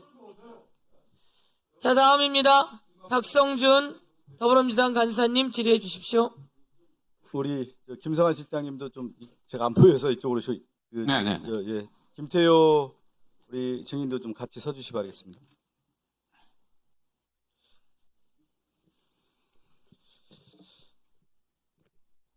네, 김태효 증인부터 좀 질의를 좀 할게요. 우리가 이제 선거를 치르고 그 윤석열 정권의 흐름을 보면 윤석열 정권이 어떤 의도가 있었는지가 읽혀져요. 지난 2022년 대선에서 윤석열 후보는 이 월북 문제요, 서해 공무원 문제를 가지고 사실은 이제 정치 이슈와 전선을 치죠. 문재인 정부에 대해서 강력한 비판을 하는 하나의 카드로 씁니다. 그러면서 월북에 대한 얘기를 하면서 이 월북 문제를 친북 세력의 프레임으로 전환해서 대선 구도를 이끌어갔죠. 정치 이슈화를 했죠. 대통령 당선되고 어떻게 되냐면 바로 5월 9일 날 취임하고 5월 24일 날 5월 26일 날 NSC 회의가 열리는 거예요. 1차 실무회의에서 김태호 차장이 주관하고 2차 회의는 우리 김성환 실장이 하잖아요. 근데 제가 하나 여쭤볼게요. 서주석 국가안보실에 있었죠. 해경 수사국장이 NSC 회의에 들어온 일이 있습니까? 제 기억으로는 없습니다. 우리 김기현 증인도 박근혜 정부 때 있었잖아요. 해경 수사국장이 NSC 회의 들어와요? 그래서 저는 아니 들어옵니까 안 들어옵니까? 딱 한 번만 말씀해 주세요. 사안에 따라서 누굴 부르냐는 자, 보면 분위기를 읽을 수 있잖아요. 대통령이 그때 대선에서 이 문제를 이슈화 시켰고 정치 전선을 엄청 쳤단 말이에요. 24일 날 김태효, 정봉훈 해경청장, 김성중 수사국장, 또 26일도 정봉훈 해경청장, 김성중 수사국장 분위기 읽어요. 아, 이런 분위기구나. 그래서 결국은 주진우 법률수석까지 와서 법률 검토한 거 아니겠습니까? 그래서 6월 10일 날 딱 만나요. 그래서 김태효 국가안보실 1차장 주관하에서 서해 공무원 피살 사건 안보협의회를 엽니다. 여기에서 국방부 의견이 바뀌지 않잖아요. 국방부는 최초에 발표한 수사 결과가 틀리지 않다고 재확인을 했습니다. 네, 맞죠? 네네. 근데 김성구죠? 네네. 그 당시 NSC 안보협의회에서 들어가서 했던 분입니다. 지난번에 4월 9일 날 조작기소 국정조사에서 어떤 얘기를 하냐면 이분이 지금 사단장인데 김성구 그 당시에 회의에 들어가서 보도자료 초안을 가져갔다. 요구해서 초안을 가져갔는데 거기서 직접 수정하고 그렇게 했다. 그거 누가 했냐? 김태효 차장 했다는 거 아닙니까? 왜 그 위증을 하고 있습니까? 아닙니다. 먼저 김성구 씨가 꺼낸 말이 아니고 질의안의 의원님이 그렇게 처음부터 그렇지 않아요. 질의가 아니라 누가 이걸 했냐? 수정했다. 김태효. 아니 김성구 사단장이 이거를 거짓말할 리가 없지 않습니까? 아닙니다. 그리고 국방부는 네. 그 결과가 틀리지 않다고 발표했고 바로 6월 10일 이후에 6월 16일 날 해경 기자회견에서 수사 결과를 번복하지 않습니까? 그리고 나서 뭐가 되냐? 6월 17일 날 감사원 특별감사, 6월 21일 날 국정원 특별감사 착착 진행돼요. 그래서 7월 5일 날 김기현 국정원장이 대통령에 보고하고 7월 6일 날 국정원이 고발하고 10월 22일 날 서울 국방부장관 김홍희 전 해경청장 구속되고 전격 작전이 이루어지는 겁니다. 이 작전 자체가. 그리고 제가 하나 질의를 해볼게요. 김성환 실장. 네. 주인께서 아까도 그랬죠. 보고를 못 받았다고 했잖아요. 이 내용에 대해서. 누구한테요? 아니 이 서해 공무원 사건과 관련돼서 국가안보실장은 이 보고를 받지 못했다고 지금 얘기하지 않았습니까? 그러니까 그 이후에 이전 이후 어떻습니까? 얘기해 보십시오. NSC를 개최할 때까지 제가 적극적으로 그 문제에 대해서 관심을 쏟았다는 얘기가 되겠고요. 자, 그러면 6월 13일 날 잠깐만요. 6월 13일 날 이 안보실 협의 결과에 보면 안보실 1차장이 대통령에게 보고드릴 예정이다. 이 내용 알았습니까? 몰랐습니까? 김성환 실장. 기억이 없어요. 몰랐죠? 네. 그래서 윤석열 정권에서 실세는 김태호고 김성환은 바지사장이다. 패싱됐다. 그런 얘기가 나오는 거예요. 그래서 권력 싸움에서 김성환 안보실장 물러나지 않았습니까? 이미 전조증상이 있었던 거 아니에요. 이 당시부터 실세는 김태호 실장이 대선 때부터 주도했던 사회 공무원 사건 정치 전선을 찍고 윤석열 하명하니까 김태호 1차장 이걸 주도해서 쭉 끌고 간 거 아니겠습니까? 여기 안보실장 배제된 거예요. 한번 말씀해 보세요. 그렇게 보실 사안은 아닌 것 같고요. NSC 상임위원회에서 앞으로 이제 그 실무적인 그런 어떤 일들을 안보실장이 이제 직접 개입할 수는 없지 않겠습니까? 그러니까 실무적으로 아니 대통령 이 중대 사건은 서해 공무원 사건은 제가 얘기하잖아요. 대선 과정에서 윤석열이 제일 이슈로 띄웠다고 이게. 왜 그러냐면 2년 전선도 되는 거고 남북 문제가 되고 대북 문제가 되고 문재인 정권의 강한 비판에 판단을 세울 수 있는 카드였단 말이에요. 이 카드를 안보실장이 모르고 보고를 1차장이 했다고 하면 이걸 누가 믿겠습니까? 이거는 뭐냐면 김태호 실장이 직보한 거죠. 아닙니다. 아까 말씀드렸듯이 13일은 안보실 전체 비서관 보고 날이라니까요. 같이 계셨고요.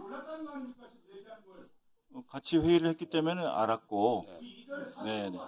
그리고 김태호 씨는 지금 네네. 위증을 하고 있는 거예요. 6월 10일 날 이 회의에서 네. 분명하게 김성무 지금 현 사단장은 보고자를 봤는데 보도자를 발견했는데 이거 만족 없다 안 된다 수정하라 이렇게 지시를 했다고 분명히 얘기를 했습니다. 아닙니다. 저는 맹세합니다. 그리고 국방부가 현장에서 지난 정부에서 질의응답 시간에 문재인 정부 시기에 본 브리핑이 아니라 질의응답 시간에 기자의 질문에 답하는 과정에 월북 가능성이 있다. 근데 여기에 대해서는 혼선을 이뤘다. 이렇게 16일 날 발표를 하게 되는데 그거는 저희랑 전혀 사전에 상의된 바가 없어서 네. 빌드업을 9월 달부터 지난 대선부터 해서 이 안보실이 주최해서 빌드업을 작업을 들어가는 거예요. 그래서 NCC 회의에 수사국장이 들어오는 거예요. 그러니까 6월 10일 날 이 결과 나오고 6월 16일 날 해경이 보고 가는 거 아닙니까? 요 말씀만 이해해 주시면 되는데요. 안보실하고 해경이 지난 정부에서 항소의 주체였습니다. 그래서 그걸 6월 22일 전에 풀어야 되는 게 저희 과제였지 저희는 정치적으로 접근하려고 하지 않았습니다. 안보실이 주도해서 끌고 왔고 김태호 국가안보실 1차장이 이거를 주도했다는 게 지금 드러나는 거 아니겠습니까? 저는 아니라고 말씀드렸습니다. 패싱돼서 아무것도 몰랐고요. 결국 그래서 둘이 멀어진 거 아닙니까? 아니, 그건 아니. 네. 네. 수고하셨습니다. 네. 네.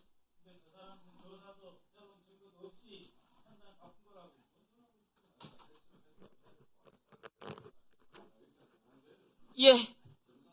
질의가 우선 끝났습니다. 제가 좀 질의를 하도록 하겠습니다. 아까도 한번 이야기했지만 노은채 증인, 네. 예, 어떤 일로 수사를 받은 겁니까? 이번에 무죄 나온 내용이 직권남용이었습니까? 네, 그렇습니다. 예, 삭제시키면 안 되는데 삭제하라고 했다. 이렇게 해서 수사받은 거죠? 예, 은폐 목적으로 해서 국정원에서 생산된 SI 그렇죠. 첩보와 보고서를 삭제했다. 네. 이 부분을 예, 은폐 목적으로 SI 생성된 내용들을 삭제하게 지시했다. 은폐할 이유가 있습니까? 그 당시는 없습니다. 국정원에서는 모든 컴퓨터 작업을 하면 메인 서버에 다 남게 돼 있고 또 출력을 하면 출력 서버에 다 남게 돼 있습니다. 그렇습니다. 은폐할 이유가 없는 것이고, 자, 국정원장이 삭제 지시했습니까? 그런 사실이 없습니다. 없습니다. 그럼 그런 삭제 지시를 안 받았으니 노은채 증인도 삭제 지시했습니까? 저도 안 받았기 때문에 전달한 사실이 없습니다. 예, 그리고 뭐 다 양보한다고 해서 법원이 다 보니 은폐 목적으로 이렇게 삭제한 내용은 없다. 이렇게 판단한 거죠? 네, 그렇습니다.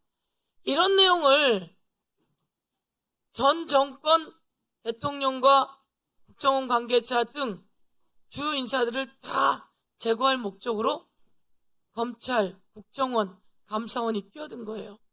그래서 지금 진상을 규명하는 일이 생긴 겁니다. 다시 한번 확실하게 하고요. 그리고 우리 윤성원 증인께 조작 지시한 적 있습니까? 저는 없습니다. 조작을 지시할 이유가 있습니까? 이유 없습니다. 예.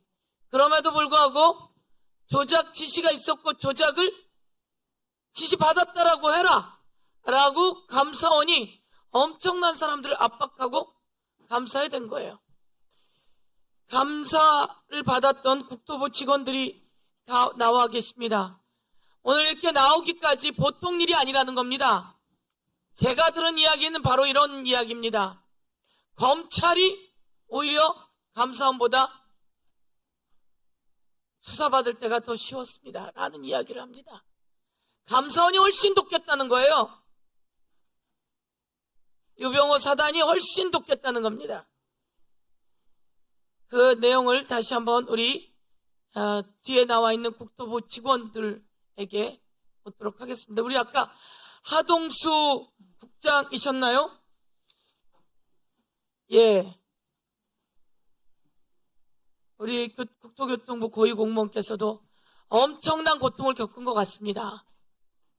지금도 마찬가지이고, 그래도 오늘 이 자리에 나와서 조금이라도 온 세상에 알리니 조금이라도 마음이 편안해졌으면 좋겠다 이렇게 생각하는데, 아까 들은 그 자신이 이야기하지 않은 내용이 수사 기록에 들어있고 그것을 이야기하지 않은 거다라고 해도 또다시 수사 기록에 올라가 있는 이 내용들을 보면서 오늘 이런 내용에 대해서 누군가 책임을 졌으면 좋겠죠? 사실 저는 감사원의 구성원들도 저와 똑같은 고시를 같이 패스한 분들도 계시고 공무원이라고 생각했습니다. 그래서 한 1년 전쯤에 방금 의원님들 앞에 보여드린 자들을 그대로 감사원에 제출했고, 그래서 감사원이 사실 오인을 시인할 줄 알고 순진한 마음에 옴부즈만한 제도를 소개받고 신청까지 했었습니다. 네. 근데 오히려 그 자료를 가지고 자기들의 부족한 감사 내용을 보완하기 시작했습니다. 네. 그 내용을 다시 좀 더 자세하게 전달해 주시면 법적 책임을 묻도록 하겠습니다. 뒤에 나와 계신 국기에 들어가셔도 좋습니다.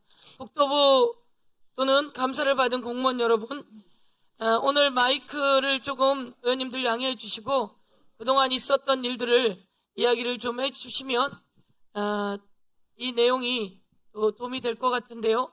짧게, 그리고 또 저는 얘기 안 해도 된다 그러면 또 다른 분에게 시간을 좀 넘기셔도 좋고요. 이야기를 좀 해주시죠. 우선 나와 계신 분들 중에 우리 윤희식 공무원님부터 좀 해주시고, 이익진 공무원님도 나와 계시죠?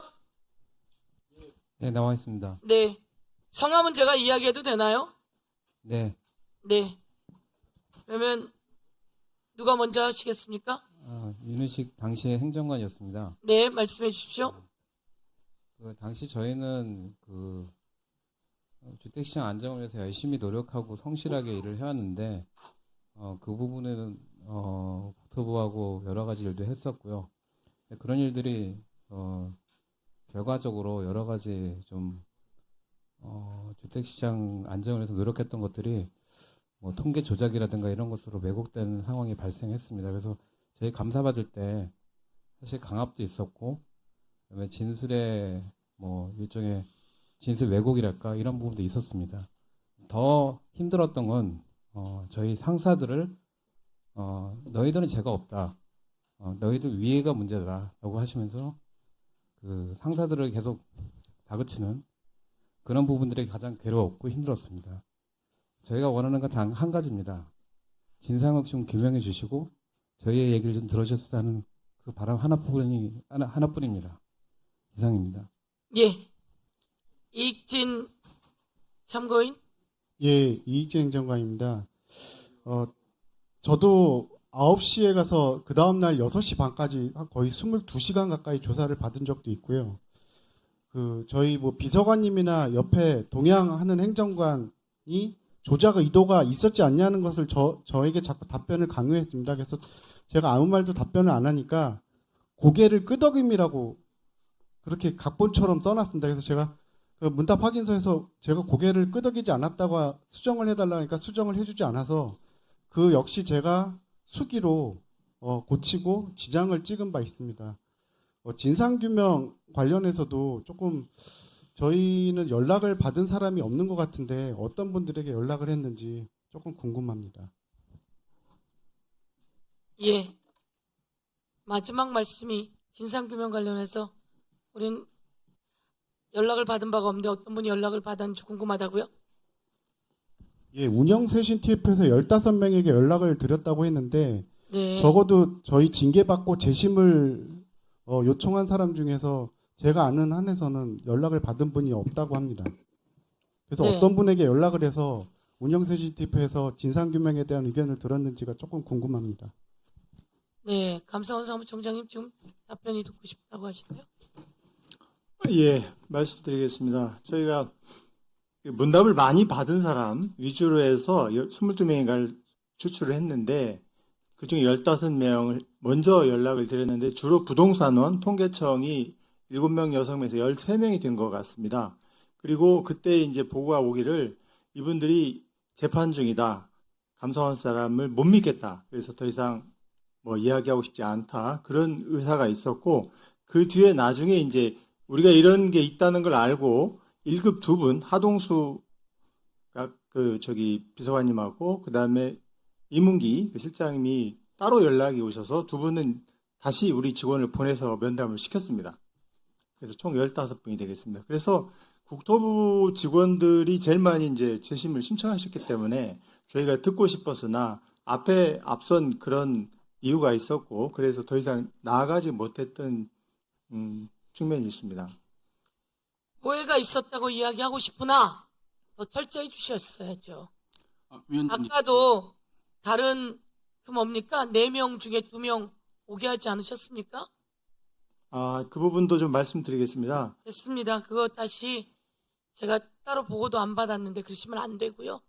철저히 억울한 사람들의 얘기를 들어주셔야죠. 예. 방금 사무총장님 말씀에 약간 잘못된 정보가 있어서 교정을 해드려야 되겠습니다.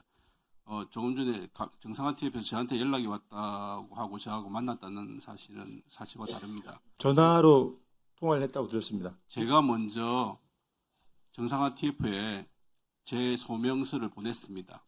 그랬더니 정상화 TF에서 이메일로 재심사 담당하시는 보내라 해서 보낸 거지 감사원에서 먼저 저한테 연락 온 바는 전혀 없습니다. 예. 관계자를 만난 적도 없습니다. 네.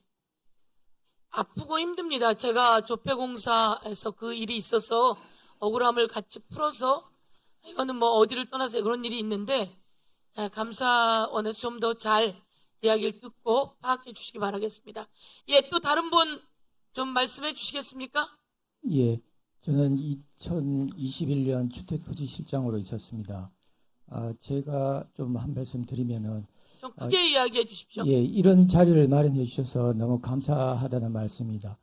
저희가 이제 재심 신청도 이제 하고 감사원 감사 당시에도 여러 가지 이야기를 했습니다만은 전혀 들어주지를 않았습니다.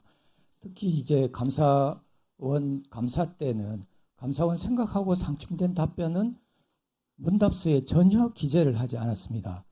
저희가 통계 조작 여부 관련 질문에 대해서 저희 뭐 조작 사실이 없었고 다른 직원들도 조작 사실이 없을 것으로 생각한다. 조작 관련 내용이나 정황을 전혀 알지 못한다. 카톡 내용은 정상적인 업무 내용이다. 차관님 지시에 대해서 부담감을 느끼지 않았다. 이런 말들을 했지만 한마디도 거기에 반영하지 않았습니다. 그것이 가장 큰 저희들이 자존감을 느낀 것이고요. 그 과정에서 당시 감사관은 문답서는 본인이 하고 싶은 말을 담는 것이 아니고 감사원 감사 내용을 담는 것이라고 하면서 감사원의 시각에 따라 문답서 내용이 담기게 될 것이라고 저희를 그렇게 압박을 했습니다. 그리고 또 하나는 질문하고 확인하지 않은 내용을 문답서에 적혀 있지 않은 내용을 감사 결과에 포함하였습니다. 질문으로 묻고 문답서의 내용이 기본적으로 사실관계를 확인해야 되는데 그걸 하지 않았습니다. 제가 이제 지적당한 내용 중에 하나는 당초 7월 청와대 회의 결과로 결정된 내용대로 하지 않았다는 것인데 그때 7월 달에 있었던 회의 결과는 7월 통계표본 개편 이후에 기존에 있었던 구표본도 새로 따로 병행 조사를 해서 참고적으로 발표하라는 내용이었는데 감사원에서는 그 회의 결과를 왜곡해서 과거에 있었던 5월, 6월 달에 구표본 발표 시에 있었던 시험적으로 조사했던 신표본 결과를 병행하지 않은 것으로 저희 잘못으로 몰고 갔습니다. 여기에 대해서는 저는 조사도 받지 않은 내용이고 다른 직원들에 대해서도 확인도 하지 않았던 내용입니다. 그것이 번듯이 감사 결과 보고서에 들어가 있었던 부분입니다. 여기에 대해서 저는 재심 청구서에 그런 내용들을 담았습니다. 그렇지만 네. 재심도 1년이 지나도록 그 내용들을 하지 않았고요. 그 이후에 정상화 TF가 나왔습니다마는 저희 국토부 직원들한테는 물어보지도 않고 그런 상황이었습니다. 제가 여기 나와서 그나마 그동안 아무한테도 이야기할 수 없던 부분들을 여기서 조금이라도 이야기할 수 있어서 다행으로 생각을 합니다. 네, 말씀 주시죠. 예, 전 주택정책관 김영환입니다. 먼저 이렇게 실체적인 진실규명을 위해서 좋은 자리를 마련해 주신 의원님들께 감사드립니다. 많은 분들이 앞서서 감사의 소회를 밝히셨습니다만 저도 비슷한 마음입니다. 특히 감사를 받으면서 어려웠던 점은 끊임없이 감사관들이 하위 직원들이 다 인정을 했기 때문에 네가 인정을 하질 않으면 네가 데리고 일했던 사무관, 서기관, 과장에게 엄정한 책임을 묻고 전부 이 사람들의 인사와 장래 문제를 망가뜨리겠다는 식으로 겁박을 하는 부분이 가장 인간적으로 힘들고 괴로운 부분이었습니다. 그렇게 되지 않으려면 네가 모셨던 상사들이 이러한 통계 조작을 지시했다는 점을 보다 명확하게 진술을 하고 끊임없이 압박을 했고 특히 그런 압박에 제가 견디지를 못하고 무기력하게 저의 진위와 다르게 쓰여진 진술서에 동의를 하고 날인을 해서 특히 윤성원 처관님을 비롯한 많은 상사분들께서 고초를 겪게 돼서 인간적으로 굉장히 큰 자괴감을 느끼고 정말 송구스럽고 죄송한 마음입니다. 저희 대부분이 다 감사원에 재심 청구를 해놓은 상황입니다. 감사원에서 오늘 여러 의원님들의 지적도 있었고 실체적 진실과 다른 부분이 감사 내용에 담긴 것도 확인을 하셨으니 철저하게 재심 청구를 진행을 해주셨으면 좋겠고 그 과정에서 저희도 실체적 진실 규명을 위해서 적극적으로 협조하고 노력하겠습니다. 감사합니다. 네, 저희가 시간상 다 모든 분의 말씀을 듣기는 어려울 것 같고요. 한 분 정도 더 말씀을 듣고 그리고 위원님들께서 이제 질의하시면서 또 한 분씩 좀 말씀을 듣는 시간을 주시거나 그렇지 않으면 제가 이제 좀 끝날 때 다시 한 번 더 말씀하실 기회를 드리도록 하겠습니다. 한 분만 더 말씀 들을까요? 네, 저는 2019년 당시 행정관을 근무했던 김민태 과장입니다. 앞서 말씀 주셨던 분들의 취지와 기본적으로는 동일하고요. 제가 이제 가장 괴로웠다거나 자괴감을 느낀 부분은 당시에 그 시장 분석이나 현장 점검과 같은 정상적인 업무조차 그 통계 조작의 의도를 가지고 했다는 행위라는 행위 동의를 요구받고 동의를 했다는 것에 대해서 여전히 지금도 괴로운 마음을 가지고 있고 당시 상사를 모셨던 분들에 대해서 죄스러운 마음을 가지고 있다는 말씀드리겠습니다. 네, 마지막으로 혹시 감사하러 오신 분들이 술 냄새 나는 경우가 있었습니까? 그걸 확인해 주실 분이 있습니까? 네, 당시 사무관 저명환입니다. 술 냄새가 나는 경우를 봤습니다. 예, 그리고 노래를 부르면서 너희 같은 공무원은 단죄해야 된다라고 하는 모멸감을 느끼신 분도 있습니까? 네, 낮에 감사 중에도 노래를 부르면서 돌아다니는 장면을 보았고요. 그 술 먹고 회식 중에 돌아와서 저희의 발언 내용을 노래로 만들어서 조롱하는 장면도 보았습니다. 조사 질문을 열어놓고 옆방 감사관의 고성과 폭언을 듣는 과정, 그리고 감사관이 큰 소리로 트로트를 부르며 돌아다니는 위압적인 분위기, 그것도 있었습니까? 예, 본 적이 있습니다. 예, 우선 요 정도까지 좀 이야기를 하고요. 예, 보충 질의를 모두 지금 답변해 주신 분들께 감사드리고요. 좀 또 답변 하루 종일 기다렸는데 답변 못 하신 분들도 계실 겁니다. 그렇지만 다 들을 수 있는 상황이 아니라 이 정도임을 양해해 주시고,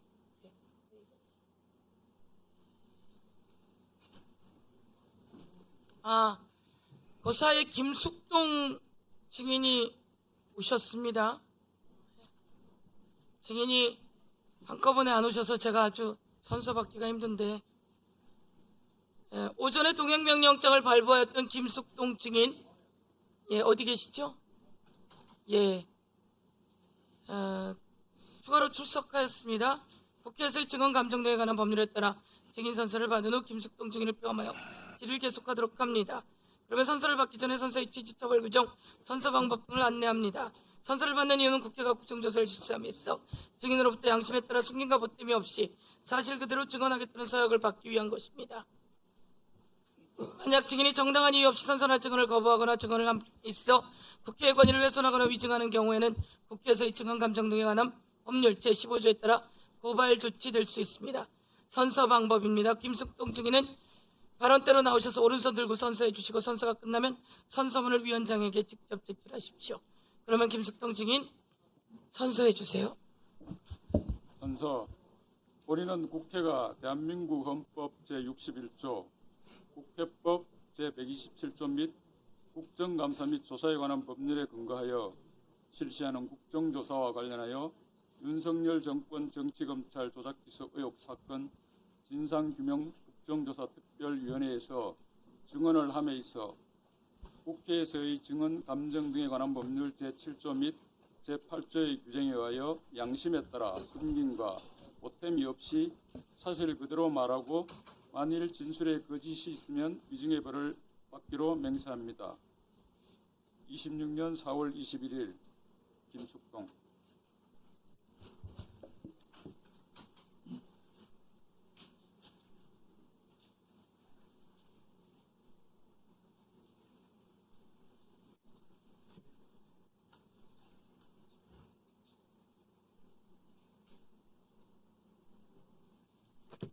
예.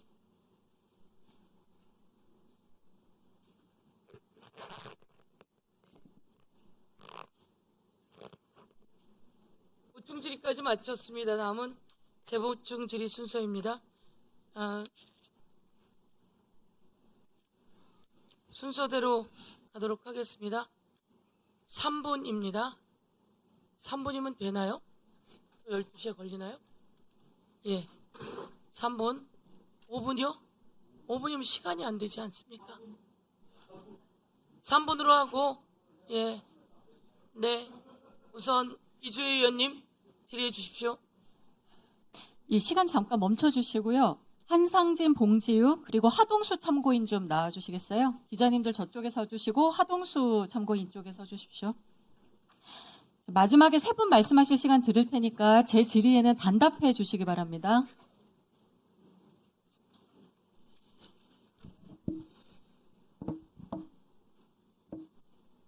예, 장시간 고생 많으십니다. 자, 우선 윤석열 명예훼손 사건은 이재명 대표를 타깃으로 한 정치적인 기획 사건이고, 이 과정에서 비판 언론의 재갈 물리는 보복 수사 감행했다는 것이고요. 위법적인 수사 기소 과정이 아까 참고인들 진술로 만천하에 지금 드러났습니다. 자, 우선 아까 그 압수수색 과정에 대해서 충격적인 사실들을 얘기해 주셨는데요. 당시 참고인들 자택 압수수색 영장이거든요. 이거 두 참고인 동일합니다. 검사의 압수수색 신청 항목은 가부터 사까지 7개인데 이거 다 6개 삭산 처리 다 되고 겨우 1개 살아남았어요. 아니 무슨 명예훼손 사건에 이런 과도한 압수수색 영장을 청구합니까? 이 자체가 말이 안 되고요.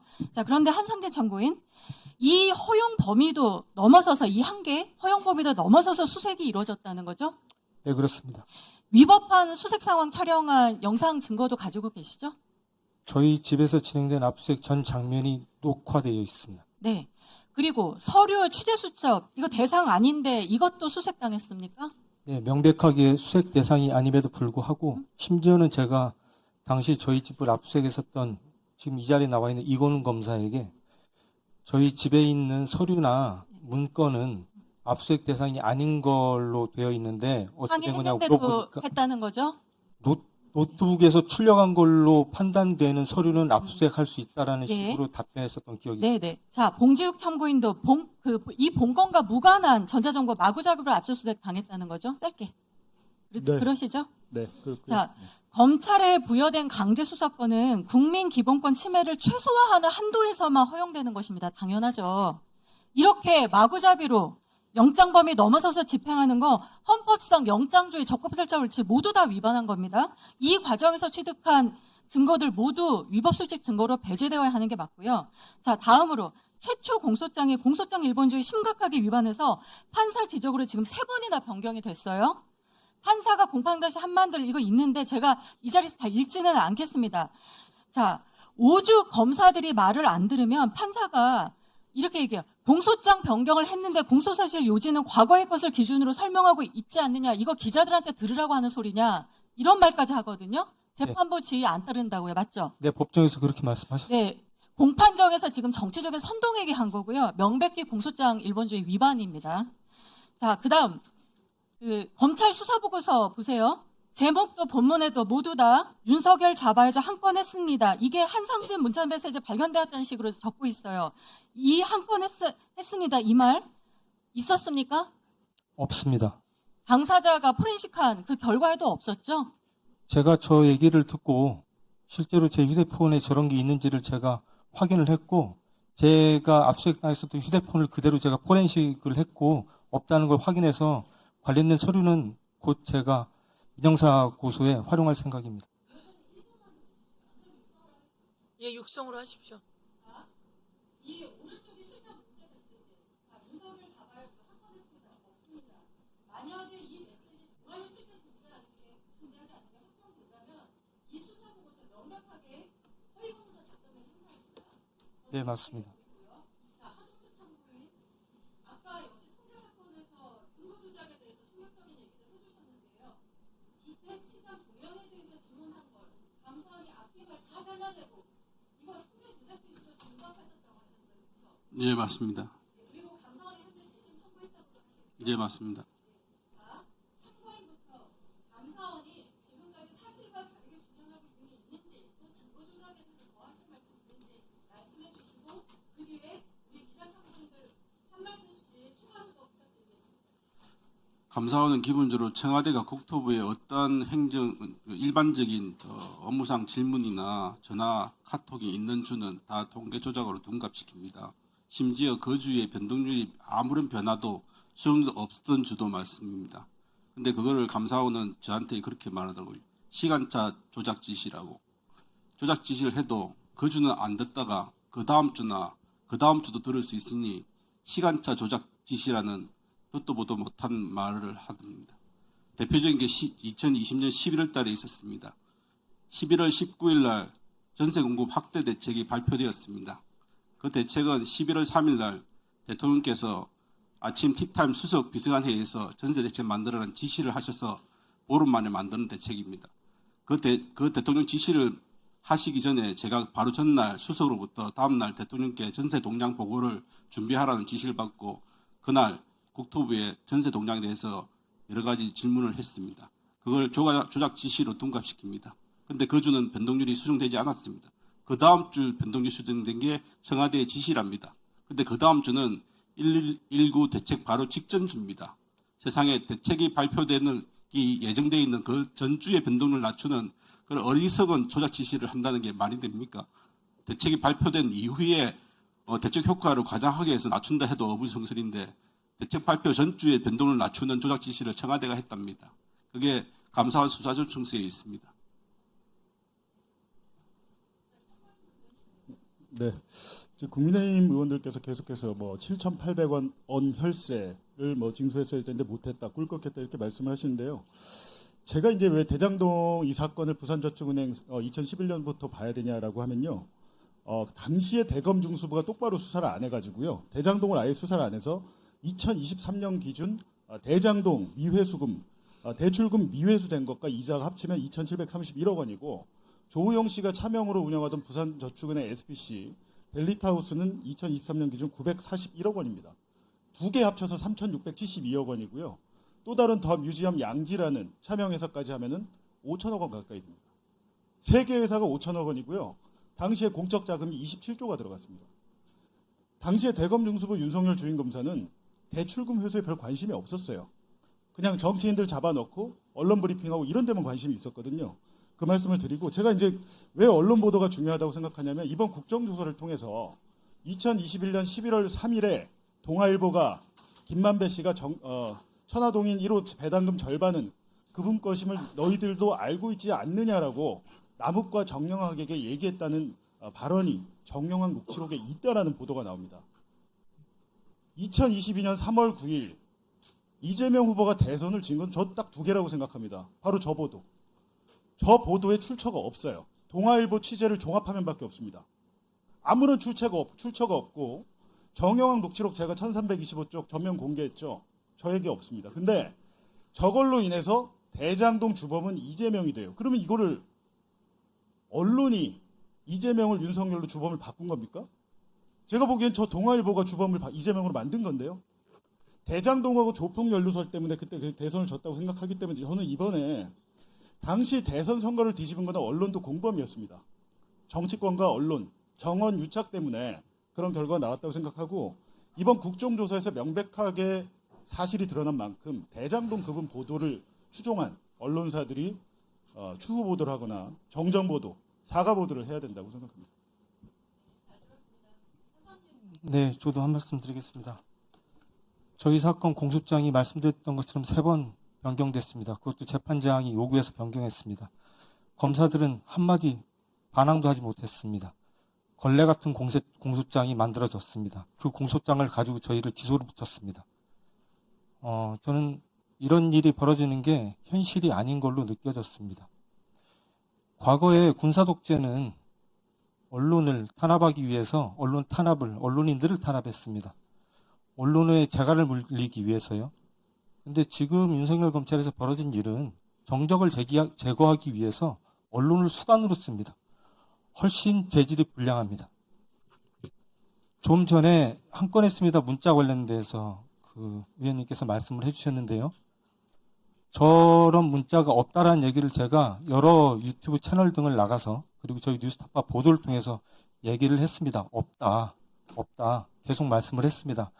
그러면 최소한 인권의 대변자를 자청하고 공익의 수호자를 자청하는 검찰이라면 한 번쯤은 저한테 문의를 했었어야 됩니다. 실제로 없는지.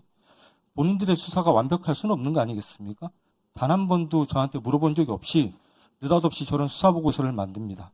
저 수사보고서를 만들어서 저런 문자가 없다는 저의 주장이 허위니까 양형에 참고해달라 이렇게 기재하고 있습니다. 저는 매우 죄질이 불량한 사람들이라고 생각을 합니다. 조금 전에 강백신 검사가 여기에 나와서 그런 얘기를 합니다. 법과 원칙에 따라 수사를 했다는 얘기를 계속 하셨습니다. 그리고 원칙대로 수사를 했고 지금 저희에 대한 수사 결과가 마치 나온 것처럼 말씀을 하셨습니다. 저는 여기에 계시는 의원님들 중에 누군가가 여기 이 자리에 있는 강백신 검사와 이건웅 검사에게 질문을 해주시기를 바랍니다.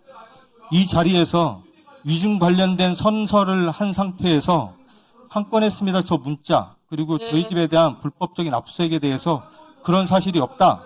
죄를 진 적이 없다라고 이 자리에서도 얘기를 할 수 있는지 질문을 꼭 좀 해주셨으면 감사하겠습니다. 네. 조금 전 사실 그 PPT는 아까 이주 의원이 질의하실 때 했던 그 PPT 이주 의원이 아까 질의할 때 띄운 PPT고요. 자, 이제 이렇게 하시죠. 곽규택 의원이 아니 잠깐만요.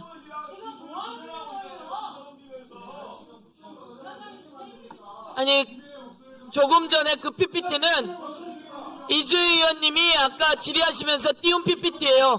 그렇죠? 자, 다음 곽규택 의원님 질의해 주시고요.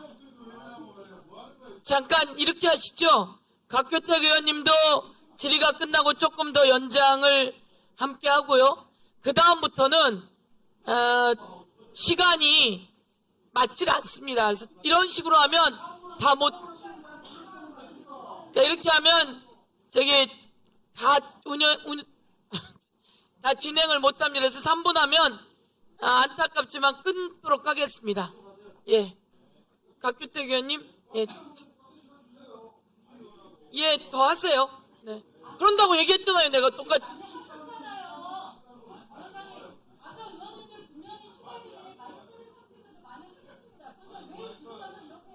네, 네, 네. 마이크를 빨리 넣어주세요. 이러면 안 되지. 마이크가 왜 안 들어올까요? 훼손하지 마시고. 안 돼. 되나? 야, 진짜 마이크 이거 보세요, 써서 지금. 나오네. 봉지욱, 한상진, 이 두 사람이 지금 참고인이랍시고 나와가지고 일방적인 주장을 해요. 증인 선서를 하고 나와가지고 그나마 위증을 막을 수 있는 건데 참고인으로 불러가지고 나와가지고 본인들이 준비한 PPT 국회의원 시켜서 띄우게 해놓고 자기들 하고 싶은 이야기 하는 거잖아요. 누가 봐도 알고 수 있는 상황 아닙니까, 이 상황이. 그리고 법정에서의 증언이라고 하는 거는 여러분 반대 신문권이 보장되어 있기 때문에 증거로서의 가치가 인정되는 겁니다. 지금 국회에서 뭐 증언이랍시고 하고 있는데 제가 보기에는 웃겨요.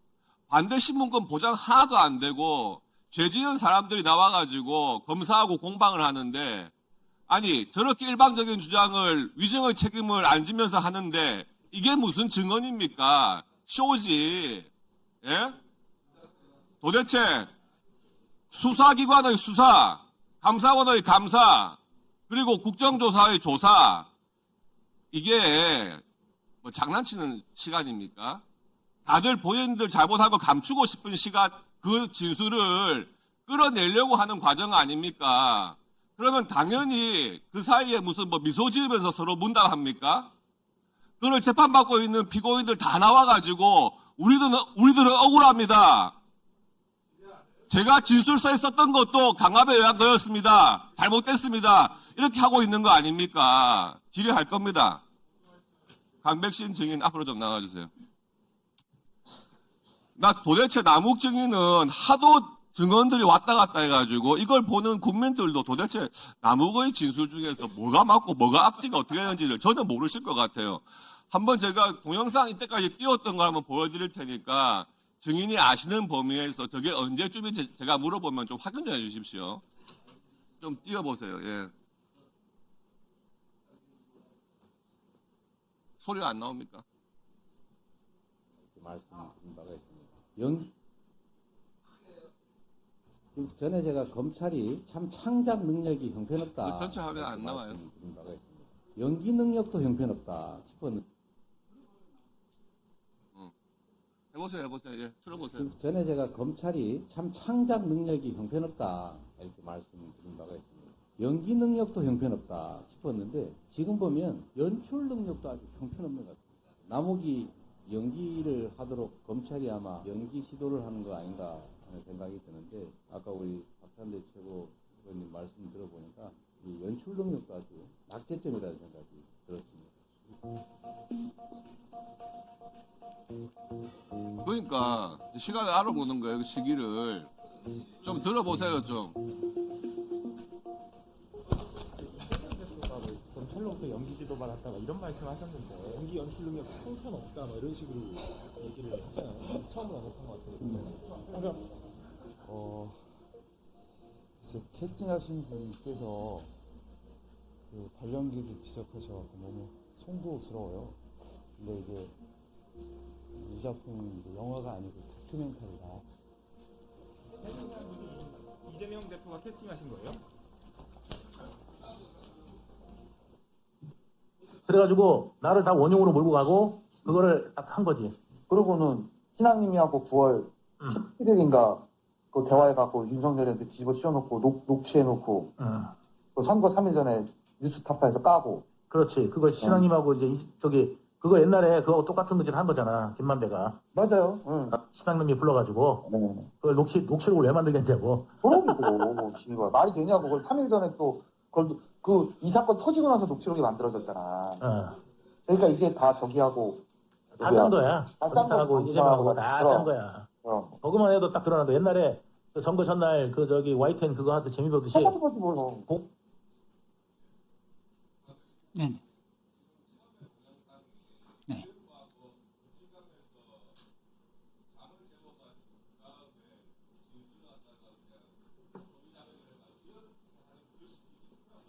네, 그렇습니다.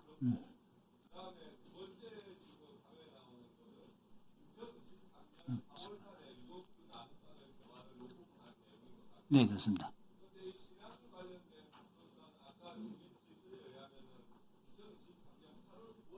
네, 그렇습니다. 네.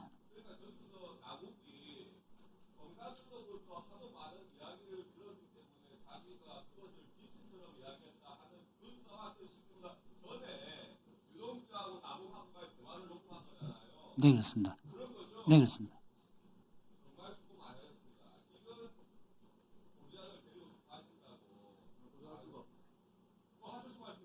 네, 남욱 우리 지금 정인의 진술들을 저희들이 계속 분석을 하고 있습니다만도 검사에게 들었다 이렇게 하는 부분들이 저희들이 미처 인지하기도 전에 자기가 먼저 얘기한 부분들이 많이 있습니다. 그래서 왜 그렇게 얘기했는지는 저희 좀 분석을 하고 있습니다. 그래서 나중에 그런 부분들은 아마 나중에 법정에서 설명을 자세히 드릴 예정입니다.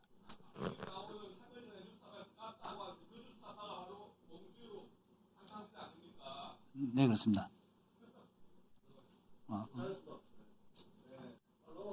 네, 수고하셨습니다. 네. 다음부터는 3분 딱 끊어주셔야 될 것 같습니다. 예, 박선원 의원님, 질의하세요. 네. 안성식 증인 잠깐 나와봐요.